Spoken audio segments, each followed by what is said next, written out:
नमस्कार दोस्तों, स्वागत है आप सभी का आपके अपने YouTube channel GK search engine पर। तो दोस्तों, जनवरी माह के जितने भी इम्पोर्टेंट राजस्थान के करंट अफेयर्स के 100 से अधिक राजस्थान करंट अफेयर्स के वस्तुनिष्ठ प्रश्न हम इस वीडियो में डिस्कस करने वाले हैं। तो पूरा वीडियो बहुत ध्यान से देखना। यहाँ से काफ़ी सारे एग्जाम में क्वेश्चन आपके आएंगे, चाहे वो जो सीईटी का एग्ज़ाम हो चाहे रीट का एग्ज़ाम हो, तो आपके सभी आने वाले एग्ज़ाम की दृष्टि से महत्वपूर्ण है। तो राजस्थान करंट अफेयर्स जनवरी 2023। तो पहला प्रश्न है आपके लिए, राजस्थान के बीकानेर में साल 2023 का अंतर्राष्ट्रीय ऊंट उत्सव कब आयोजित किया गया था?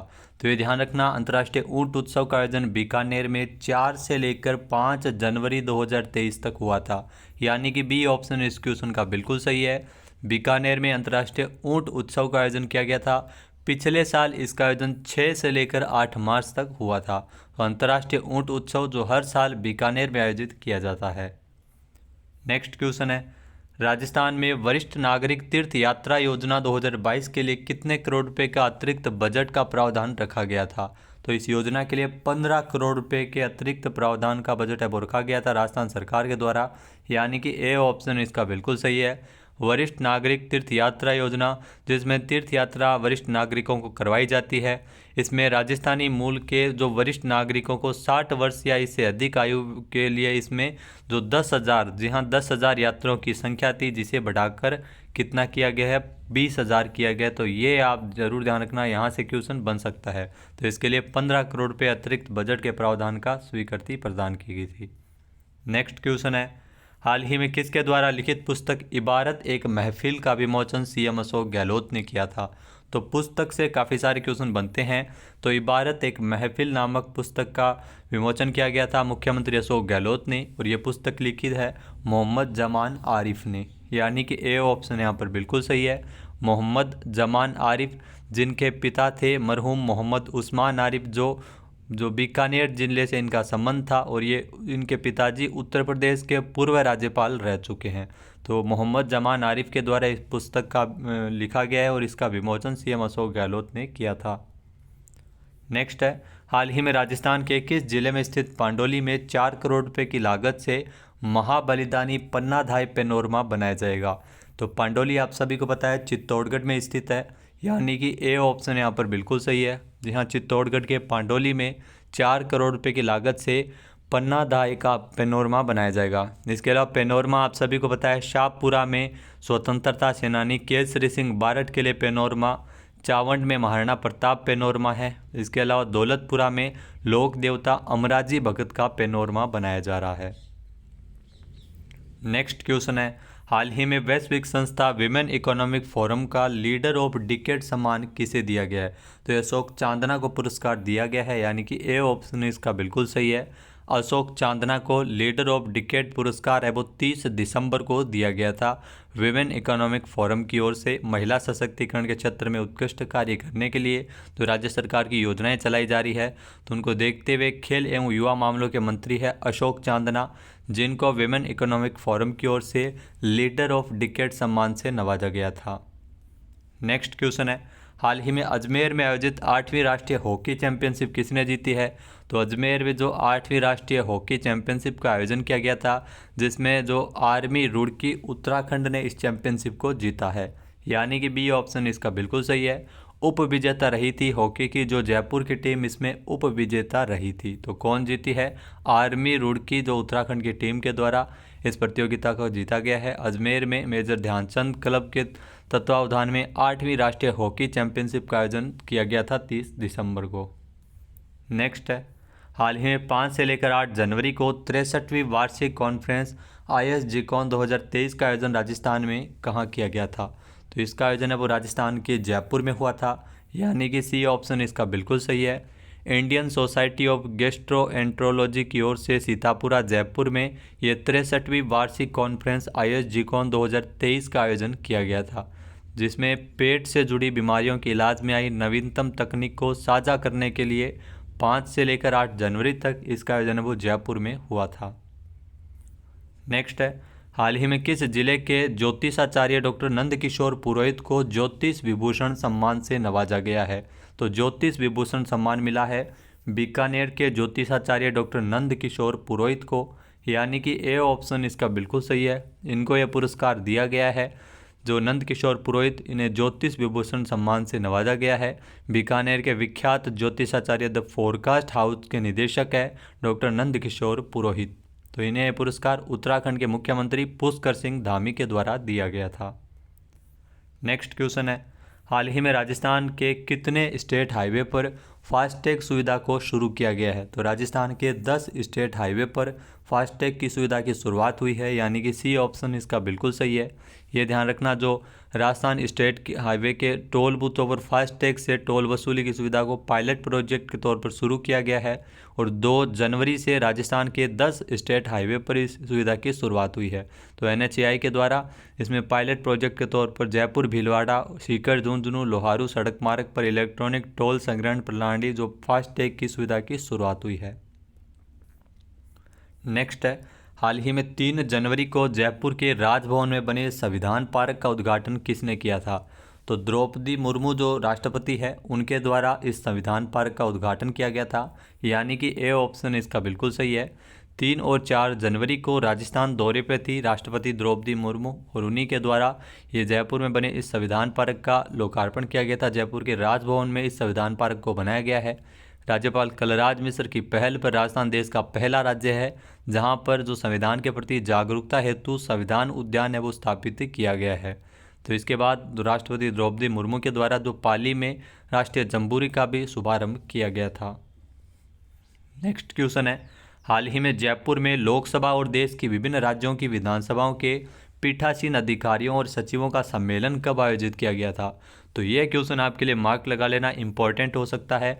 इसका आयोजन है वो 10 से लेकर 13 जनवरी तक हुआ था, यानी कि बी ऑप्शन इसका बिल्कुल सही है। 83वां अखिल भारतीय पीठासीन अधिकारियों का जो सम्मेलन है वो 11 और 12 जनवरी को जो राजस्थान विधानसभा में हुआ था, लेकिन उससे पहले 59वीं कॉन्फ्रेंस जो विधानसभा के सचिवों की, इसकी शुरुआत भी 10 जनवरी से की गई थी।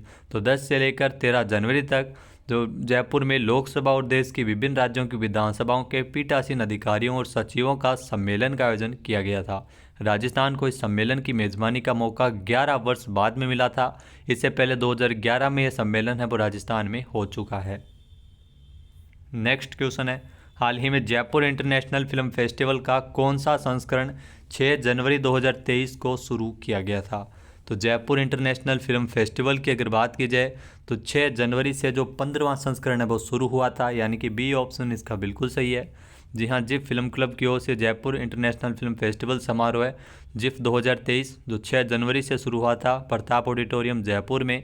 इसमें आपको बता दें कि जो 15वां संस्करण है जो आयोजित हुआ है इस साल, और इस दौरान 63 देशों की कुल 282 फिल्मों की स्क्रीनिंग की गई थी और इसमें इंडियन पैनोरमा की 12 फुल लेंथ की फिल्मों की भी स्क्रीनिंग है वो इसमें की गई थी।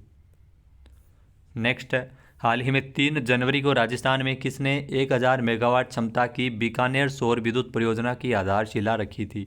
तो ये ध्यान रखना, क्वेश्चन पूछा जा सकता है। राष्ट्रपति द्रौपदी मुर्मू के द्वारा इसकी आधारशिला रखी गई थी, यानी कि ए ऑप्शन यहाँ पर बिल्कुल सही हो जाएगा। ध्यान रखना, 1000 मेगावाट की ये सौरता बीकानेर की सौर बिजली परियोजना है जिसकी आधारशिला राष्ट्रपति द्रौपदी मुर्मू के द्वारा रखी गई थी। जो SJVN जो कंपनी है, विद्युत उपयोगिता क्षेत्र की कंपनी है, उनके द्वारा इसको लगाया जा रहा है और ये परियोजना 5492 करोड़ रुपए की होगी और इसका क्रियान्वयन मार्च 2024 तक होगा। इस परियोजना से पहले इसमें अगर बात की जाए तो पहले साल इसमें 245.45 करोड़ यूनिट बिजली पैदा होगी। तो 1000 मेगावाट क्षमता वाली ये बीकानेर सौर ऊर्जा बिजली परियोजना है जिसकी आधारशिला 3 जनवरी को राष्ट्रपति द्रौपदी मुर्मू ने रखी थी। नेक्स्ट है, हाल ही में किस जिले के स्वतंत्रता सेनानी हनुमान सिंह बुडानिया को मरणोपरांत साल 2023 के लिए स्वामी गोपाल दास पुरस्कार दिया गया है? तो ध्यान रखना, स्वामी गोपाल दास पुरस्कार दिया गया है हनुमान सिंह बुडानिया को। इनका संबंध है वो चूरू से है, यानी कि ए ऑप्शन इसका बिल्कुल सही है। चूरू में दूधवा खारा किसान आंदोलन के बारे में आपने ज़रूर पढ़ा होगा। तो हनुमान सिंह चूरू के दूधवा खारा गांव के रहने वाले थे और किसानों पर हो रहे अत्याचार के खिलाफ उन्होंने अलग जगाते हुए एकजुट किया और आंदोलन किया था। दूधवा खारा आंदोलन के प्रमुख सूत्रधार थे हनुमान सिंह बुडानिया। तो इनको साल 2023 के लिए स्वामी गोपाल दास पुरस्कार मिला है। नेक्स्ट क्वेश्चन है, हाल ही में देश में ऑनलैंड क्षेत्र में खनिज तेल उत्पादन में राजस्थान का कौन सा स्थान है? तो राजस्थान का इसमें पहला स्थान है, यानी कि ए ऑप्शन इसका बिल्कुल सही है। देश में ऑनलैंड क्षेत्र में खनिज तेल उत्पादन में राजस्थान पहले नंबर पर है।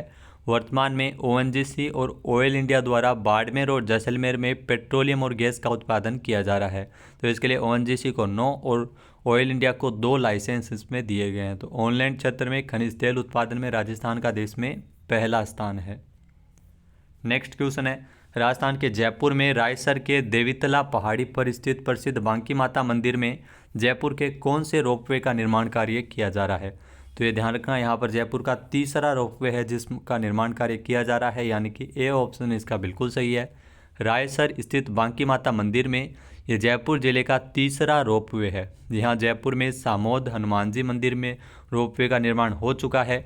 इसके अलावा जो हनुमान जी मंदिर में ही जो खोले के हनुमान जी मंदिर पर इसमें अन्नपूर्णा माता रोपवे है जो दूसरा रोपवे बनाया जा रहा है।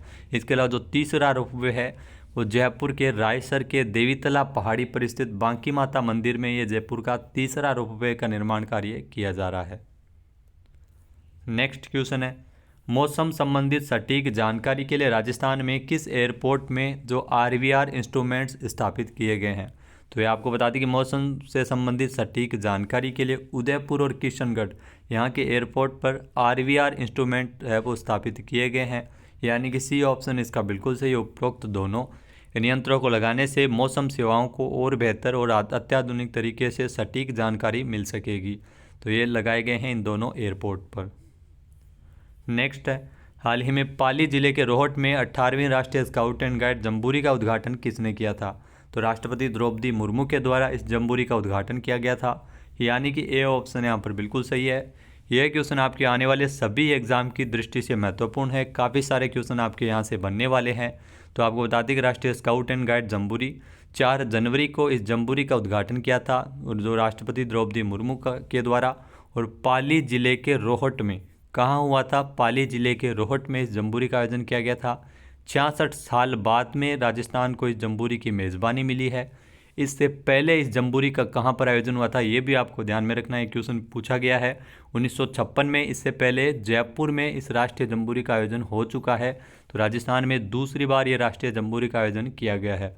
इसमें 35,000 से अधिक स्काउट एंड गाइड इसमें हिस्सा लिए थे और ये 4 से लेकर 10 जनवरी तक राष्ट्रीय स्काउट एंड गाइड जम्बूरी है जो पाली जिले के रोहट में आयोजित की गई थी। नेक्स्ट है, हाल ही में पुलिस अनुसंधान एवं विकास ब्यूरो की मेज़बानी में पुलिस जांच एजेंसियों के प्रमुखों का तीसरा राष्ट्रीय सम्मेलन का आयोजन है वो कहाँ किया गया था? तो ये ध्यान रखना, जयपुर में इस सम्मेलन का आयोजन हुआ था, यानी कि ए ऑप्शन इसका बिल्कुल सही है। पुलिस अनुसंधान एवं विकास ब्यूरो की मेज़बानी में जो पुलिस जांच एजेंसियों का प्रमुखों का यह तीसरा राष्ट्रीय सम्मेलन है 5 जनवरी को केंद्रीय गुप्तचर प्रशिक्षण संस्थान जयपुर में इसका आयोजन किया गया था, जिसमें केंद्रीय गृह राज्य मंत्री जो भारत सरकार के नित्यानंद रॉय के द्वारा इसमें अध्यक्षता की गई थी। 6 जनवरी को जो राज्यपाल कलराज मिश्र के द्वारा इस सम्मेलन का समापन इसमें किया गया था। तो ये आपको बता दें कि जयपुर में इसका आयोजन हुआ था। नेक्स्ट क्वेश्चन है, जैसलमेर पंजाब केसरी के नाम से मशहूर जैन धर्म के आचार्य विजय वल्लभ सूरीश्वर जी की जयंती के अवसर पर कितने रुपए का स्मारक सिक्का जारी किया गया था? तो ध्यान रखना, 150 रुपये का स्मारक सिक्का है वो जारी हुआ था, यानी कि ए ऑप्शन यहाँ पर बिल्कुल सही है। जैसलमेर पंजाब केसरी से नाम से मशहूर जैन धर्म के आचार्य विजय वल्लभ सूरीश्वर जी की 150वीं जयंती के अवसर पर भारत सरकार की कोलकाता टेक्सटाइल के द्वारा ये 150 रुपये का स्मारक सिक्का है वो जारी किया गया था। ये सिक्का चलन में नहीं आएगा, केवल सिक्का संग्रहकर्ता ही इसे अपने संग्रह धरोहर के रूप में रख सकेंगे। नेक्स्ट क्वेश्चन है, हाल ही में किसकी अध्यक्षता में राजस्थान जो प्रतिकरात्मक वनारोपण निधि प्रबंधन और योजना प्राधिकरण कैंपा की कार्यकारी समिति की बैठक का आयोजन किया गया था? तो कैंपा की कार्यकारी समिति की बैठक का आयोजन बोर्ड DN पांडे की अध्यक्षता में की गई थी, यानी कि ए ऑप्शन इसका बिल्कुल सही है। वन विभाग के प्रधान मुख्य वन संरक्षक खाफ है DN पांडे, इनकी अध्यक्षता में 3 जनवरी 2023 को जयपुर में कैंपा की 2023-24 की जो प्रस्तावित कार्य योजना है 298 करोड़ रुपए की राशि पर इसमें चर्चा की गई थी। तो इसकी बैठक का आयोजन किया गया था और इसकी अध्यक्षता की थी DN पांडे ने। नेक्स्ट है, हाल ही में मुख्यमंत्री अशोक गहलोत ने नानाबाई खांट शिक्षक गौरव पुरस्कार से किसे सम्मानित किया है? तो ये ध्यान रखना, यहाँ से काफ़ी सारे क्वेश्चन है वो एग्जाम में आ रहे हैं। तो जनजातीय अवार्ड दिए गए थे सीएम अशोक गहलोत द्वारा, जिसमें नानाबाई खांट शिक्षक गौरव पुरस्कार दुर्गाराम मोवाल और महेंद्र कुमार मीणा को मिला था, यानी कि सी ऑप्शन इसका बिल्कुल सही हो जाएगा। उपरोक्त दोनों, इन दोनों को पुरस्कार है वो दिया गया था। दुर्गाराम मोवाल का संबंध है वो उदयपुर से है। ये पारगियापाड़ा गांव की राजकीय उच्च प्राथमिक शिक्षा विद्यालय में ये तृतीय श्रेणी के शिक्षक के पद पर कार्यरत है। इसके अलावा दुर्गाराम मोवाल ने गरीब बच्चों के लिए ये मसीहा बने हैं और 400 से अधिक बच्चों को बाल तस्करी से मुक्त करवाते हुए इन्होंने शिक्षा से भी जोड़ा था। तो दुर्गाराम मोवाल और महेंद्र कुमार मीणा, जिनको नानाबाई खांट शिक्षक गौरव पुरस्कार से नवाजा गया था। तो ये 10वें अंचल स्तरीय पुरस्कार है जो 29 दिसंबर को सीएम अशोक गहलोत द्वारा दिए गए थे। नेक्स्ट क्वेश्चन है, हाल ही में राजस्थान के किस जिले में 2 दिवसीय राजस्थान मेगा जॉब फेयर का आयोजन है वो 4 से लेकर 5 जनवरी 2023 तक किया गया था? तो ये 2 दिवसीय मेगा जॉब फेयर का आयोजन है वो उदयपुर में 4 से लेकर 5 जनवरी तक किया गया था। जी हाँ, जयपुर और बीकानेर में जो मेगा जॉब फेयर के सफल आयोजन के बाद में इसका आयोजन है वो उदयपुर में हुआ था। जी हाँ, यहाँ इस जॉब फेयर में 15,000 नौकरियों के अवसर 70 से अधिक कंपनियों के द्वारा प्रदान किए गए थे। नेक्स्ट है, राजस्थान के जोधपुर में पहली बार G20 देशों का एक अंतर्राष्ट्रीय सम्मेलन है वो कब आयोजित किया जाएगा? तो इस सम्मेलन का आयोजन है वो 2 से लेकर 4 फरवरी तक होगा, यानी कि बी ऑप्शन इसका बिल्कुल सही है। ध्यान रखना, G20 के रोजगार कार्य समूह की जो बैठक है वो 2 से लेकर 4 फरवरी 2023 तक जोधपुर में आयोजित की जाएगी। जोधपुर में पहली बार है जब इसका आयोजन है वो किया जा रहा है। इससे पहले G20 की शेरपा बैठक भी आपको ध्यान में रखना है, उदयपुर में G20 की शेरपा बैठक का आयोजन है वो किया गया था और ये जोधपुर में हो रही है वो रोजगार कार्य समूह की बैठक है। नेक्स्ट क्वेश्चन है, इंडिया स्किल्स रिपोर्ट 2023 के मुताबिक राजस्थान रोजगार की योग्यता में देश में कौन से नंबर पर है? तो इंडिया स्किल्स रिपोर्ट 2023 के मुताबिक राजस्थान है वो रोजगार की योग्यता में देश में 5वें स्थान पर है, यानी कि बी ऑप्शन इसका बिल्कुल सही है। जी हाँ, राजस्थान में अगर बात की जाए तो राजस्थानी महिलाएं रोजगार की योग्यता में देश में टॉप पर है और राजस्थान अगर बात की जाए तो रोजगार की योग्यता में देश में 5वें स्थान पर है। यहाँ 22 से 55 साल के आयु वर्ग के जो 56% युवाओं में नौकरी पाने की काबिलियत है। और इसके अलावा अगर बात की जाए तो सभी आयु वर्गों में सबसे ज़्यादा है। इंडिया स्किल रिपोर्ट की अगर बात की जाए तो राजस्थान में रोजगार योग्य लोगों में महिलाएं 54% सर्वाधिक और 46% सबसे कम पुरुष है इसमें। और वहीं अगर बात की जाए सबसे रोजगारपरक राज्यों में तो यूपी है वो इसमें शीर्ष स्थान पर है। तो यूपी का पहला नंबर है और उसके बाद महाराष्ट्र है वो दूसरे स्थान पर है। नेक्स्ट है, हाल ही में राजस्थान की जो किस नदी पर प्रदेश की पहली सोलर लिफ्ट सिंचाई परियोजना का काम वर्ष 2023 में पूरा होगा? तो मेज नदी, ध्यान रखना, मेज नदी पर जो प्रदेश की पहली सोलर लिफ्ट सिंचाई परियोजना जिसका कार्य है वो 2023 तक पूरा हो रहा है, यानी कि बी ऑप्शन इसका बिल्कुल सही है। बूंदी की मेज नदी पर प्रदेश का पहला सोलर लिफ्ट सिंचाई परियोजना है जिसका कार्य 2023 में पूरा होने वाला है और इस कार्य की शुरुआत 2017 में हो गई थी। पहले 2019 में होना था लेकिन भूमि अधिग्रहण में देरी के चलते इसमें समय है वो लग गया है। तो नए साल में 52 करोड़ रुपए की ये परियोजना से 2 पंचायतों की 17 गाँवों को पानी मिलेगा। बूंदी में, ध्यान रखना, मेज नदी पर यह प्रदेश की पहली सोलर लिफ्ट सिंचाई परियोजना है जो बन रही है। नेक्स्ट है, हाल ही में नवजीवन योजना पोर्टल और ऑनलाइन रैंकिंग डैशबोर्ड का शुभारंभ किसने किया था? तो नवजीवन योजना पोर्टल और ऑनलाइन रैंकिंग डैशबोर्ड पोर्टल का शुभारंभ किया था टीकाराम जूली ने, यानी कि बी ऑप्शन इसका बिल्कुल सही है। सामाजिक न्याय एवं अधिकारिता मंत्री है टीकाराम जूली और 3 जनवरी को इन्होंने नवजीवन योजना के पोर्टल को और ऑनलाइन रैंकिंग डैशबोर्ड का भी इन्होंने शुभारंभ किया था।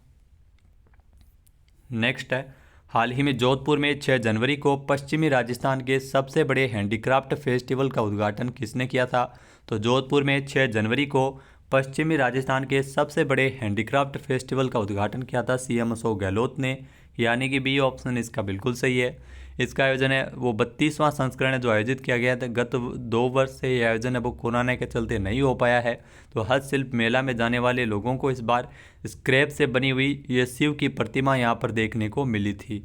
तो 6 जनवरी को इसका शुभारंभ किया था जो सबसे बड़ा हैंडीक्राफ्ट फेस्टिवल है जो आयोजित हुआ है जोधपुर में। नेक्स्ट क्वेश्चन है, हाल ही में 9 फरवरी से राजस्थान डेल्फिक खेलों का आयोजन है वो कहाँ किया जाएगा? तो ये ध्यान रखना इंपॉर्टेंट क्वेश्चन है। डेल्फिक खेल यहाँ से क्वेश्चन बना है, तो 9 फरवरी से राजस्थान डेल्फिक खेलों का आयोजन है वो जयपुर में होगा, यानी कि बी ऑप्शन यहाँ पर बिल्कुल सही है। जी हाँ, जयपुर में जवाहर कला केंद्र में डेल्फिक खेलों का आयोजन है वो किया जाएगा। इसमें न्यूनतम आयु सीमा है वो 18 से लेकर 35 वर्ष है। जी हाँ, 1 जनवरी तक 35 आयु है होनी चाहिए। इसके अलावा डेल्फिक खेल जो संगीत से जुड़े, शास्त्रीय संगीत, भारतीय फिल्म संगीत, लोकप्रिय संगीत और इसमें नृत्य प्रतियोगिताएं, लोक नृत्य प्रतियोगिताएं, कई प्रतियोगिताएं होंगी और कुल 6 वर्गों में 13 फरवरी तक ये डेल्फिक खेलों का आयोजन किया जाएगा। और ये आपको बता दें कि डेल्फिक खेलों का आयोजन 2 चरण में होगा। पहला चरण ऑनलाइन होगा जिसमें चयनित प्रतिभागी जवाहर कला केंद्र में आयोजित होने वाले द्वितीय चरण के लिए योग्य होंगे। इसमें राजस्थानी मूल का होना आवश्यक है। तो 9 फरवरी से इसका आयोजन वो किया जा रहा है जयपुर में। नेक्स्ट क्वेश्चन है, हाल ही में 7 जनवरी को राजस्थान के किस जिले में पहली बार मुख्यमंत्री अशोक गहलोत के द्वारा जियो की 5G इंटरनेट सेवाओं की शुरुआत की गई है? तो जियो की 5G इंटरनेट सेवाओं की शुरुआत जयपुर, जोधपुर और उदयपुर इन तीनों ही शहरों में की गई थी, यानी कि डी ऑप्शन यहाँ पर बिल्कुल सही है। जी हाँ, जियो की 5G इंटरनेट सेवाओं की शुरुआत है वो 7 जनवरी को सीएम अशोक गहलोत के द्वारा की गई थी। इसके अलावा जो सीएम अशोक गहलोत ने जो जियो की 5G कमर्शियल लॉन्चिंग है वो जयपुर के जालाना स्थित भामाशाह टेक्नो हब में कार्यक्रम के दौरान की गई थी। दिसंबर 2023 तक ये 5G सेवाएं देश के हर हिस्से में पहुंच जाएगी। इससे पहले अक्टूबर 2022 में आप सभी को पता है कि जो नाथद्वारा मंदिर में रिलायंस जियो के चेयरमैन आकाश अंबानी के द्वारा इस सुविधा को लॉन्च किया गया था। नेक्स्ट है, राजस्थान में बाजरा के सर्वाधिक उत्पादन को देखते हुए कहाँ पर मिलेट्स का सेंटर ऑफ एक्सीलेंस बनाया जाएगा? तो ये ध्यान रखना, मिलेट्स का सेंटर ऑफ एक्सीलेंस है वो जोधपुर में बनेगा, यानी कि ए ऑप्शन इसका बिल्कुल सही है। बाजरा के सर्वाधिक उत्पादन को देखते हुए जोधपुर में 5 करोड़ रुपये की लागत से मंडोर स्थित कृषि विश्वविद्यालय में ये सेंटर बनाया जाएगा। इसमें मोटे अनाज के विभिन्न उत्पादों के मूल्य संवर्धन के लिए छोटे उद्यमी को प्रोत्साहित करने के लिए कार्य किया जाएगा। इसके अलावा जो संयुक्त राष्ट्र महासभा के द्वारा जो 2023 को अंतर्राष्ट्रीय बाजरा वर्ष, तो ये ध्यान रखना 2023 है वो अंतर्राष्ट्रीय बाजरा वर्ष भी घोषित किया गया है। और पूरे देश में बाजरे का करीब 70.90 लाख हेक्टेयर क्षेत्र है, जिसमें सर्वाधिक बाजरा उत्पादन वो राजस्थान से करीब 45.50 लाख हेक्टेयर क्षेत्र में होता है। नेक्स्ट है, राजस्थान में राजस्व मंडल अजमेर द्वारा आदर्श तहसील कार्यशाला का आयोजन है वो कब किया गया था? तो राजस्व मंडल के द्वारा अजमेर के द्वारा आदर्श तहसील निर्माण कार्यशाला का आयोजन है वो किया गया था 8 से लेकर 10 फरवरी 2023 तक, यानी कि बी ऑप्शन इसका बिल्कुल सही है। राजस्व मंडल के अध्यक्ष है राजेश्वर सिंह। तो ये 8 से लेकर 10 फरवरी तक आदर्श तहसील निर्माण कार्यशाला आयोजित हुई थी, जिसमें तहसीलदारों की ओर से जो अपने स्तर पर तहसीलों की कार्यप्रणाली को बेहतर बनाने के संबंध में इसमें प्रस्तुतिकरण दिया गया था। तो इसमें प्रत्येक जिले के जिला कलेक्टर के स्तर पर एक श्रेष्ठ तहसीलदार को कार्यशाला के लिए नामित किया गया है। नेक्स्ट है, हाल ही में जल जीवन मिशन के तहत ग्रामीण क्षेत्रों में राजस्थान में इस वित्तीय वर्ष कितने घरों में नल कनेक्शन पहुंचाया गया है? तो जल जीवन मिशन के तहत तो इस वित्तीय वर्ष 6,89,392 घरों में नल कनेक्शन पहुंचाया गया है, यानी कि सी ऑप्शन इसका बिल्कुल सही है। जी हाँ, जल जीवन मिशन अगर बात की जाए तो इस मिशन की शुरुआत 2019 में की गई थी और मिशन के तहत प्रदेश सरकार के द्वारा अभी तक 11,422 करोड़ रुपये की लागत से 32,16,000 ग्रामीण घरों में जो जल के लिए नल कनेक्शन है वो दिए जा चुके हैं। तो इस वित्तीय वर्ष 6,89,392 जो घरों में नल कनेक्शन पहुंचाए जा चुके हैं। नेक्स्ट है, राजस्थान में सामाजिक सुरक्षा पेंशन योजनाओं में भौतिक सत्यापन की प्रक्रिया में फेस ऑथेंटिकेशन प्रणाली मोबाइल ऐप के माध्यम से कब तक लागू हो पाएगी? तो ये प्रणाली 26 जनवरी तक ये लागू हुई है, यानी कि ए ऑप्शन इसका बिल्कुल सही है। जिसमें सामाजिक सुरक्षा जो पेंशन योजना है जिसमें भौतिक सत्यापन किया जाता है, उस प्रक्रिया में फेस ऑथेंटिकेशन प्रणाली को मोबाइल ऐप के माध्यम से इसमें लागू किया गया है, जिसमें 94 लाख लाभार्थियों को पेंशन की जो सरल एवं सुविधाजनक बनाने के लिए इसमें आईटी का प्रयोग किया गया है। तो चेहरे की पहचान के बाद यह फेस ऑथेंटिकेशन प्रणाली है जो पेंशन के भौतिक सत्यापन के लिए लागू हुई है। नेक्स्ट है, हाल ही में जयपुर और जोधपुर की तर्ज पर राजस्थान के किस जिले में खेल विद्यालय खोला जाएगा? तो जयपुर और जोधपुर की तर्ज पर ही राजस्थान के उदयपुर में भी स्पोर्ट्स विद्यालय यानी स्पोर्ट्स स्कूल खोला जाएगा, यानी कि ए ऑप्शन इसका बिल्कुल सही है। जी हाँ, राज्य स्तरीय जनजातीय खेलकूद प्रतियोगिता 5 जनवरी को उदयपुर के गांधी मैदान में शुरू हुई थी और इस प्रतियोगिता का उद्घाटन सीएम अशोक गहलोत ने किया था और इसी अवसर पर उन्होंने उदयपुर में स्पोर्ट्स स्कूल खोले जाने की विशेष घोषणा की थी। नेक्स्ट क्वेश्चन है, राजस्थान में 5वें अंतर्राष्ट्रीय classical dance and music festival का आयोजन है वो कहाँ किया गया है? तो राजस्थान में इसका आयोजन है वो किया गया है उदयपुर में, यानी कि ए ऑप्शन इसका बिल्कुल सही है। कथक आश्रम उदयपुर और ऑल इंडिया डांसर्स एसोसिएशन की ओर से 6 से लेकर 8 जनवरी तक उदयपुर के जो टाउन हॉल के सुखाड़िया रंगमंच में ये 5वें अंतर्राष्ट्रीय classical dance and music festival का आयोजन है वो हुआ था। नेक्स्ट क्वेश्चन है, हाल ही में नेशनल फार्मेसी समिट 2022 में बेस्ट इनोवेटिव टीचर अवार्ड से किसे सम्मानित किया गया है? तो ध्यान रखना, बेस्ट इनोवेटिव टीचर अवार्ड मिला था तो नेशनल फार्मेसी समिट के दौरान डॉक्टर कमल सिंह राठौड़ को, यानी कि बी ऑप्शन इसका बिल्कुल सही है। जी हाँ, Udaipur BN college of pharmacy के सह प्राध्यापक है कमल सिंह राठौड़, जिनको फार्म लॉक न्यू दिल्ली की तरफ से नेशनल फार्मेसी समिट 2022 में बेस्ट इनोवेटिव टीचर अवार्ड से नवाजा गया था। यह सम्मान समारोह जो सिपनी पिरागडी दिल्ली में आयोजित किया गया था, जिसमें संपूर्ण भारत से विभिन्न राज्यों और शहरों से जो शैक्षणिक संस्थानों से करीब 400 फैकल्टी मेंबर इसमें शामिल हुए थे। नेक्स्ट क्वेश्चन है, हाल ही में बीएसई में लिस्ट होने वाला प्रदेश का पहला नगर निगम कौन सा बन गया? तो ये ध्यान रखना, बीएसई जो बॉम्बे स्टॉक एक्सचेंज में लिस्ट होने वाला प्रदेश का पहला नगर निगम बना है भरतपुर नगर निगम, यानी कि सी ऑप्शन इसका बिल्कुल सही है। भरतपुर नगर निगम है वो पहला नगर निगम बन गया है। निगम के द्वारा जो दिल्ली की एके कैपिटल को मर्चेंट बैंकर नियुक्त किया है और नगर निगम ने 100 से 200 करोड़ रुपए तक के बॉन्ड जारी किए हैं। तो ध्यान रखना, राजस्थान पहला नगर निगम बन गया है जो बॉम्बे स्टॉक एक्सचेंज में लिस्ट होने वाला भरतपुर नगर निगम को बीएसई स्टॉक एक्सचेंज में लिस्ट किया गया है और इसके लिए तो ड्रेनेज प्रोजेक्ट के लिए ऑफिस के लिए रकम जुटाने के लिए कार्य किया गया। तो भरतपुर नगर निगम के मेयर है अभिजीत कुमार। नेक्स्ट क्वेश्चन है, राजस्थान के किस जिले में मिशन पालनहार 5 जनवरी 2023 से लेकर 4 फरवरी तक चलाया जा रहा है? तो ध्यान रखना, मिशन पालनहार की अगर बात की जाए तो डूंगरपुर में ये चलाया जा रहा है, यानी कि बी ऑप्शन इसका बिल्कुल सही है। डूंगरपुर जिले में मिशन पालनहार का शुभारंभ किया गया है जो 5 जनवरी से लेकर 4 फरवरी तक चलेगा। डूंगरपुर की जिला कलेक्टर जो लक्ष्मी नारायण मंत्री है, राज्य सरकार की पालनहार योजना से वंचित लोगों को जोड़ने के लिए डूंगरपुर जिला प्रशासन के द्वारा यह मिशन पालनहार की शुरुआत की गई है। प्रथम चरण यह 20 दिन तक चलेगा, जिसमें विद्यालयों, आंगनबाड़ी केंद्रों, माँबाड़ी केंद्रों पर सर्वे करवाया जाएगा और पात्र बच्चों को पालनहार योजना से जोड़ा जाएगा। नेक्स्ट क्वेश्चन है, हाल ही में राजस्थान के जयपुर, जोधपुर और उदयपुर में 5G सेवाओं की शुरुआत है वो कब से की गई है? तो ध्यान रखना, जयपुर, जोधपुर और उदयपुर में 5G सेवाओं की शुरुआत है वो 7 जनवरी से सीएम अशोक गहलोत ने की है, यानी कि ए ऑप्शन इसका बिल्कुल सही है। रिलायंस जियो के द्वारा इसकी शुरुआत है वो ही है, आप सभी को पता है। नेक्स्ट है, हाल ही में नेहरू युवा केंद्र संगठन राजस्थान में राज्य निदेशक कौन बने हैं? तो नेहरू युवा केंद्र संगठन राजस्थान के जो निदेशक बने हैं महेंद्र सिंह सिसोदिया, यानी कि बी ऑप्शन इसका बिल्कुल सही है। युवा कार्यक्रम खेल मंत्रालय भारत सरकार के संस्थान नेहरू युवा केंद्र संगठन राजस्थान में ये राज्य निदेशक बने हैं महेंद्र सिंह सिसोदिया और 9 जनवरी को इन्होंने कार्यभार संभाल भी लिया है।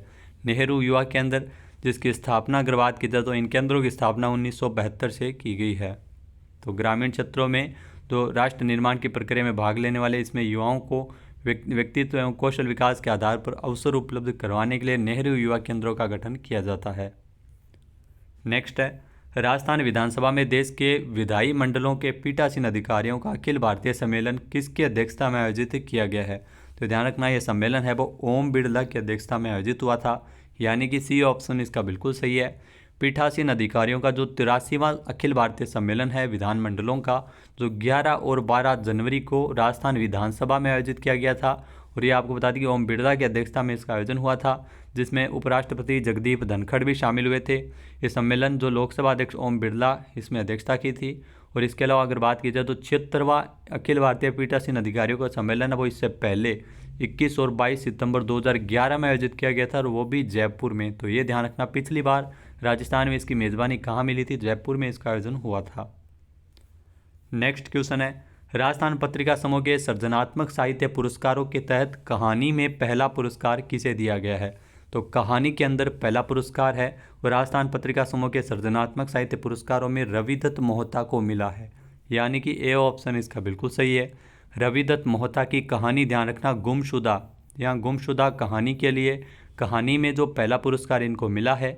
वहीं अगर बात की जाए तो पत्रिका समूह हर साल जो पत्रकारिता की विभिन्न विधाओं में अलग अलग पुरस्कार वो दिया जाता है। पंडित जाबरमल शर्मा की स्मृति में 1992 से शुरू हुई इस व्याख्यान माला के अंतर्गत ये पुरस्कार दिए जाते हैं। तो 32वें पंडित जाबरमल शर्मा स्मृति व्याख्यान माला के अंतर्गत ये पुरस्कार दिए गए थे, जिसमें कविता के अंदर, ध्यान रखना, पहला पुरस्कार मिला है बूंदी के दिनेश विजयवर्गीय को, और कहानी में पहला पुरस्कार मिला है कहानी गुमशुदा के लिए रविदत्त मोहता को। रविदत्त मोहता की अगर बात की जाए तो इनका संबंध है वो राजस्थान के जोधपुर से है। नेक्स्ट है, हाल ही में राष्ट्रीय युवा दिवस के उपलक्ष्य में 2 दिवसीय राष्ट्रीय युवा सम्मेलन का आयोजन है वो राजस्थान में कहाँ किया गया है? तो 2 दिवसीय राष्ट्रीय युवा सम्मेलन है वो राजस्थान में अगर बात की जाए तो इसका आयोजन है वो पाली में किया गया था, यानी कि सी ऑप्शन इसका बिल्कुल सही है। यहाँ राष्ट्रीय स्काउट एंड गाइड जम्बूरी जो पाली के रोहट में आयोजित की गई थी, और उसी दौरान इस राष्ट्रीय युवा सम्मेलन का आयोजन है वो 11 और 12 जनवरी को पाली जिले के रोहट में इस राष्ट्रीय युवा सम्मेलन का आयोजन है वो हुआ था। और इसका आयोजन है वो शांति एवं अहिंसा विभाग और युवा मामलों के खेल विभाग की सहभागिता में किया गया था। नेक्स्ट क्वेश्चन है, हाल ही में राजस्थान के किस जिले में स्थित काछवा में 2.5 करोड़ रुपए की लागत से बने खेल स्टेडियम का लोकार्पण किया गया था? तो ध्यान रखना, काछवा जहां पर खेल स्टेडियम का लोकार्पण किया गया था वो सीकर में है, यानी कि ए ऑप्शन इसका बिल्कुल सही है। खेल एवं युवा मामलों के जो मंत्री है अशोक चांदना ने 8 जनवरी को सीकर के लक्ष्मणगढ़ में, जी हाँ, सीकर के लक्ष्मणगढ़ में ये काछवा में 2.5 करोड़ रुपये की लागत से खेल स्टेडियम का लोकार्पण हुआ है।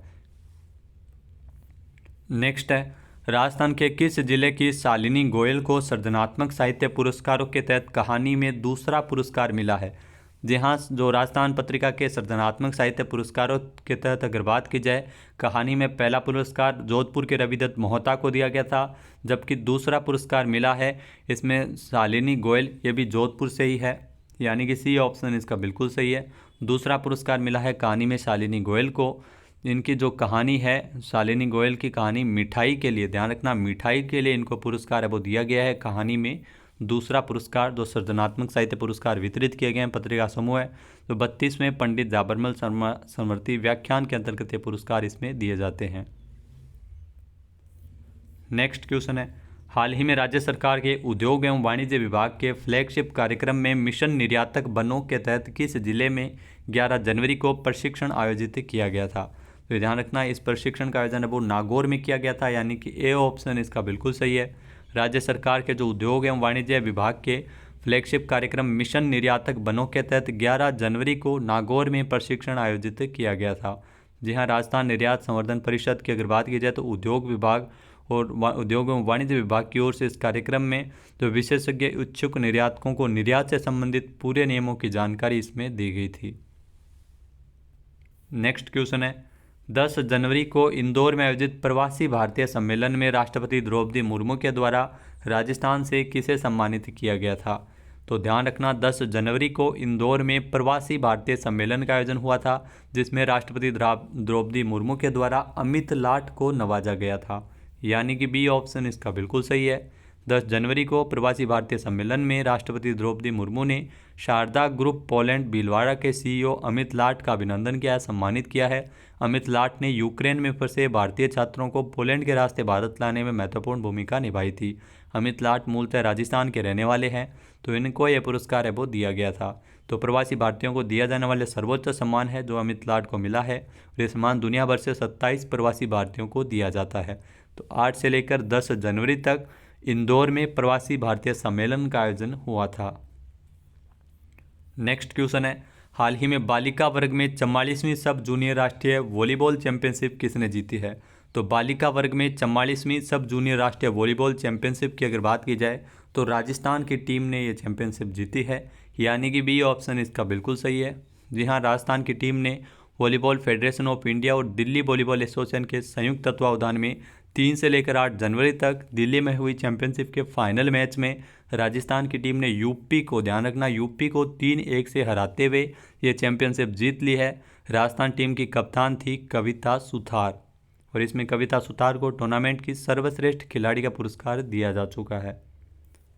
नेक्स्ट है, राजस्थान में जो राष्ट्रीय सड़क सुरक्षा सप्ताह के दौरान परिवहन मंत्री बृजेंद्र ओला ने राज्य सड़क सुरक्षा संस्थान का उद्घाटन कहाँ किया है। तो यह क्वेश्चन आपके आने वाले एग्जाम में ज़रूर छप सकता है। तो राज्य सड़क सुरक्षा संस्थान की अगर बात की जाए तो इसका उद्घाटन किया गया है जयपुर में, यानी कि बी ऑप्शन इसका बिल्कुल सही है। परवाह करेंगे सुरक्षित रहेंगे, इस थीम पर 11 से लेकर 17 जनवरी तक राष्ट्रीय सड़क सुरक्षा सप्ताह मनाया गया था। परिवहन मंत्री है राजस्थान के बृजेंद्र ओला और उन्हीं के द्वारा 11 जनवरी को ओटीएस सभागार में राष्ट्रीय सड़क सुरक्षा सप्ताह के दौरान उसका शुभारंभ किया था और इसी अवसर पर राज्य सड़क सुरक्षा संस्थान का भी उद्घाटन किया था। तो बजट में सीएम अशोक गहलोत ने सड़क दुर्घटनाओं में कमी करने के लिए राज्य सड़क सुरक्षा संस्थान की स्थापना किए जाने की घोषणा की थी। तो जयपुर में इसकी स्थापना की गई है। क्वेश्चन है, राजस्थान में वर्ष 2024 के लिए जयपुर इंटरनेशनल फिल्म फेस्टिवल का 16वां संस्करण कब आयोजित किया जाएगा। तो ध्यान रखना, अगले साल के लिए भी जयपुर इंटरनेशनल फिल्म फेस्टिवल का आयोजन को लेकर तारीखों का ऐलान किया गया था। 5 जनवरी से इसका आयोजन किया जाएगा, यानी कि बी ऑप्शन इसका बिल्कुल सही है। 5 जनवरी से जयपुर में ही 16वां संस्करण है जो जयपुर इंटरनेशनल फिल्म फेस्टिवल का आयोजित होगा। इसमें अगर आपको बता दें कि तो इस साल जो जयपुर इंटरनेशनल फिल्म फेस्टिवल है वो 6 से लेकर 10 जनवरी को जयपुर में आयोजित किया गया है। नेक्स्ट है, हाल ही में 1 से लेकर 5 फरवरी 2023 को आयोजित होने वाले जो राजस्थान इंटरनेशनल फिल्म फेस्टिवल में प्राइड ऑफ राजस्थान अवार्ड किसे दिया जाएगा। तो ये पुरस्कार दिया जाएगा राज बंसल को, यानी कि ए ऑप्शन इसका बिल्कुल सही है। राज बंसल को जो नवा संस्करण है राजस्थान इंटरनेशनल फिल्म फेस्टिवल, जी हाँ, जयपुर इंटरनेशनल फिल्म फेस्टिवल अलग है, राजस्थान इंटरनेशनल फिल्म फेस्टिवल अलग है और इसका आयोजन 1 से लेकर 5 फरवरी 2023 तक किया जाएगा, जिसमें जो ये पुरस्कार प्राइड ऑफ राजस्थान अवार्ड जो हर साल किसी न किसी ऐसी शख्सियत को दिया जाता है जिनका संबंध राजस्थान से है और जिन्होंने फिल्म में महत्वपूर्ण कार्य किया है। तो प्राइड ऑफ राजस्थान अवार्ड जो फिल्म बिजनेस के क्षेत्र में अपना अलग मुकाम हासिल करने वाले जो प्रख्यात फिल्म डिस्ट्रीब्यूटर राज बंसल को 2023 के लिए दिया जाएगा। नेक्स्ट क्वेश्चन है, हाल ही में G20 की रोजगार कार्य समूह की एम्प्लॉयमेंट वर्किंग ग्रुप की पहली बैठक का आयोजन कब किया जाएगा। तो G20 की रोजगार कार्य समूह की जो एम्प्लॉयमेंट वर्किंग ग्रुप की जो पहली बैठक है वो आयोजित की जाएगी जोधपुर में। तो इसका आयोजन है वो फरवरी माह में जोधपुर में आयोजन किया जाएगा, यानी कि बी ऑप्शन यहाँ पर बिल्कुल सही है। ये G20 की बैठक से काफ़ी सारे क्वेश्चन आपके लिए बनेंगे। तो 2 से लेकर 4 फरवरी तक जयपुर में G20 की एम्प्लॉयमेंट वर्किंग ग्रुप जो रोजगार कार्य समूह की बैठक आयोजित होगी। इससे पहले शेरपा बैठक का भी आप सभी को पता है उदयपुर में आयोजन किया गया है। नेक्स्ट क्वेश्चन है, हाल ही में राजस्थान के किस जिले में स्थित नीमच माता मंदिर में रोपवे का निर्माण कार्य किया जा रहा है।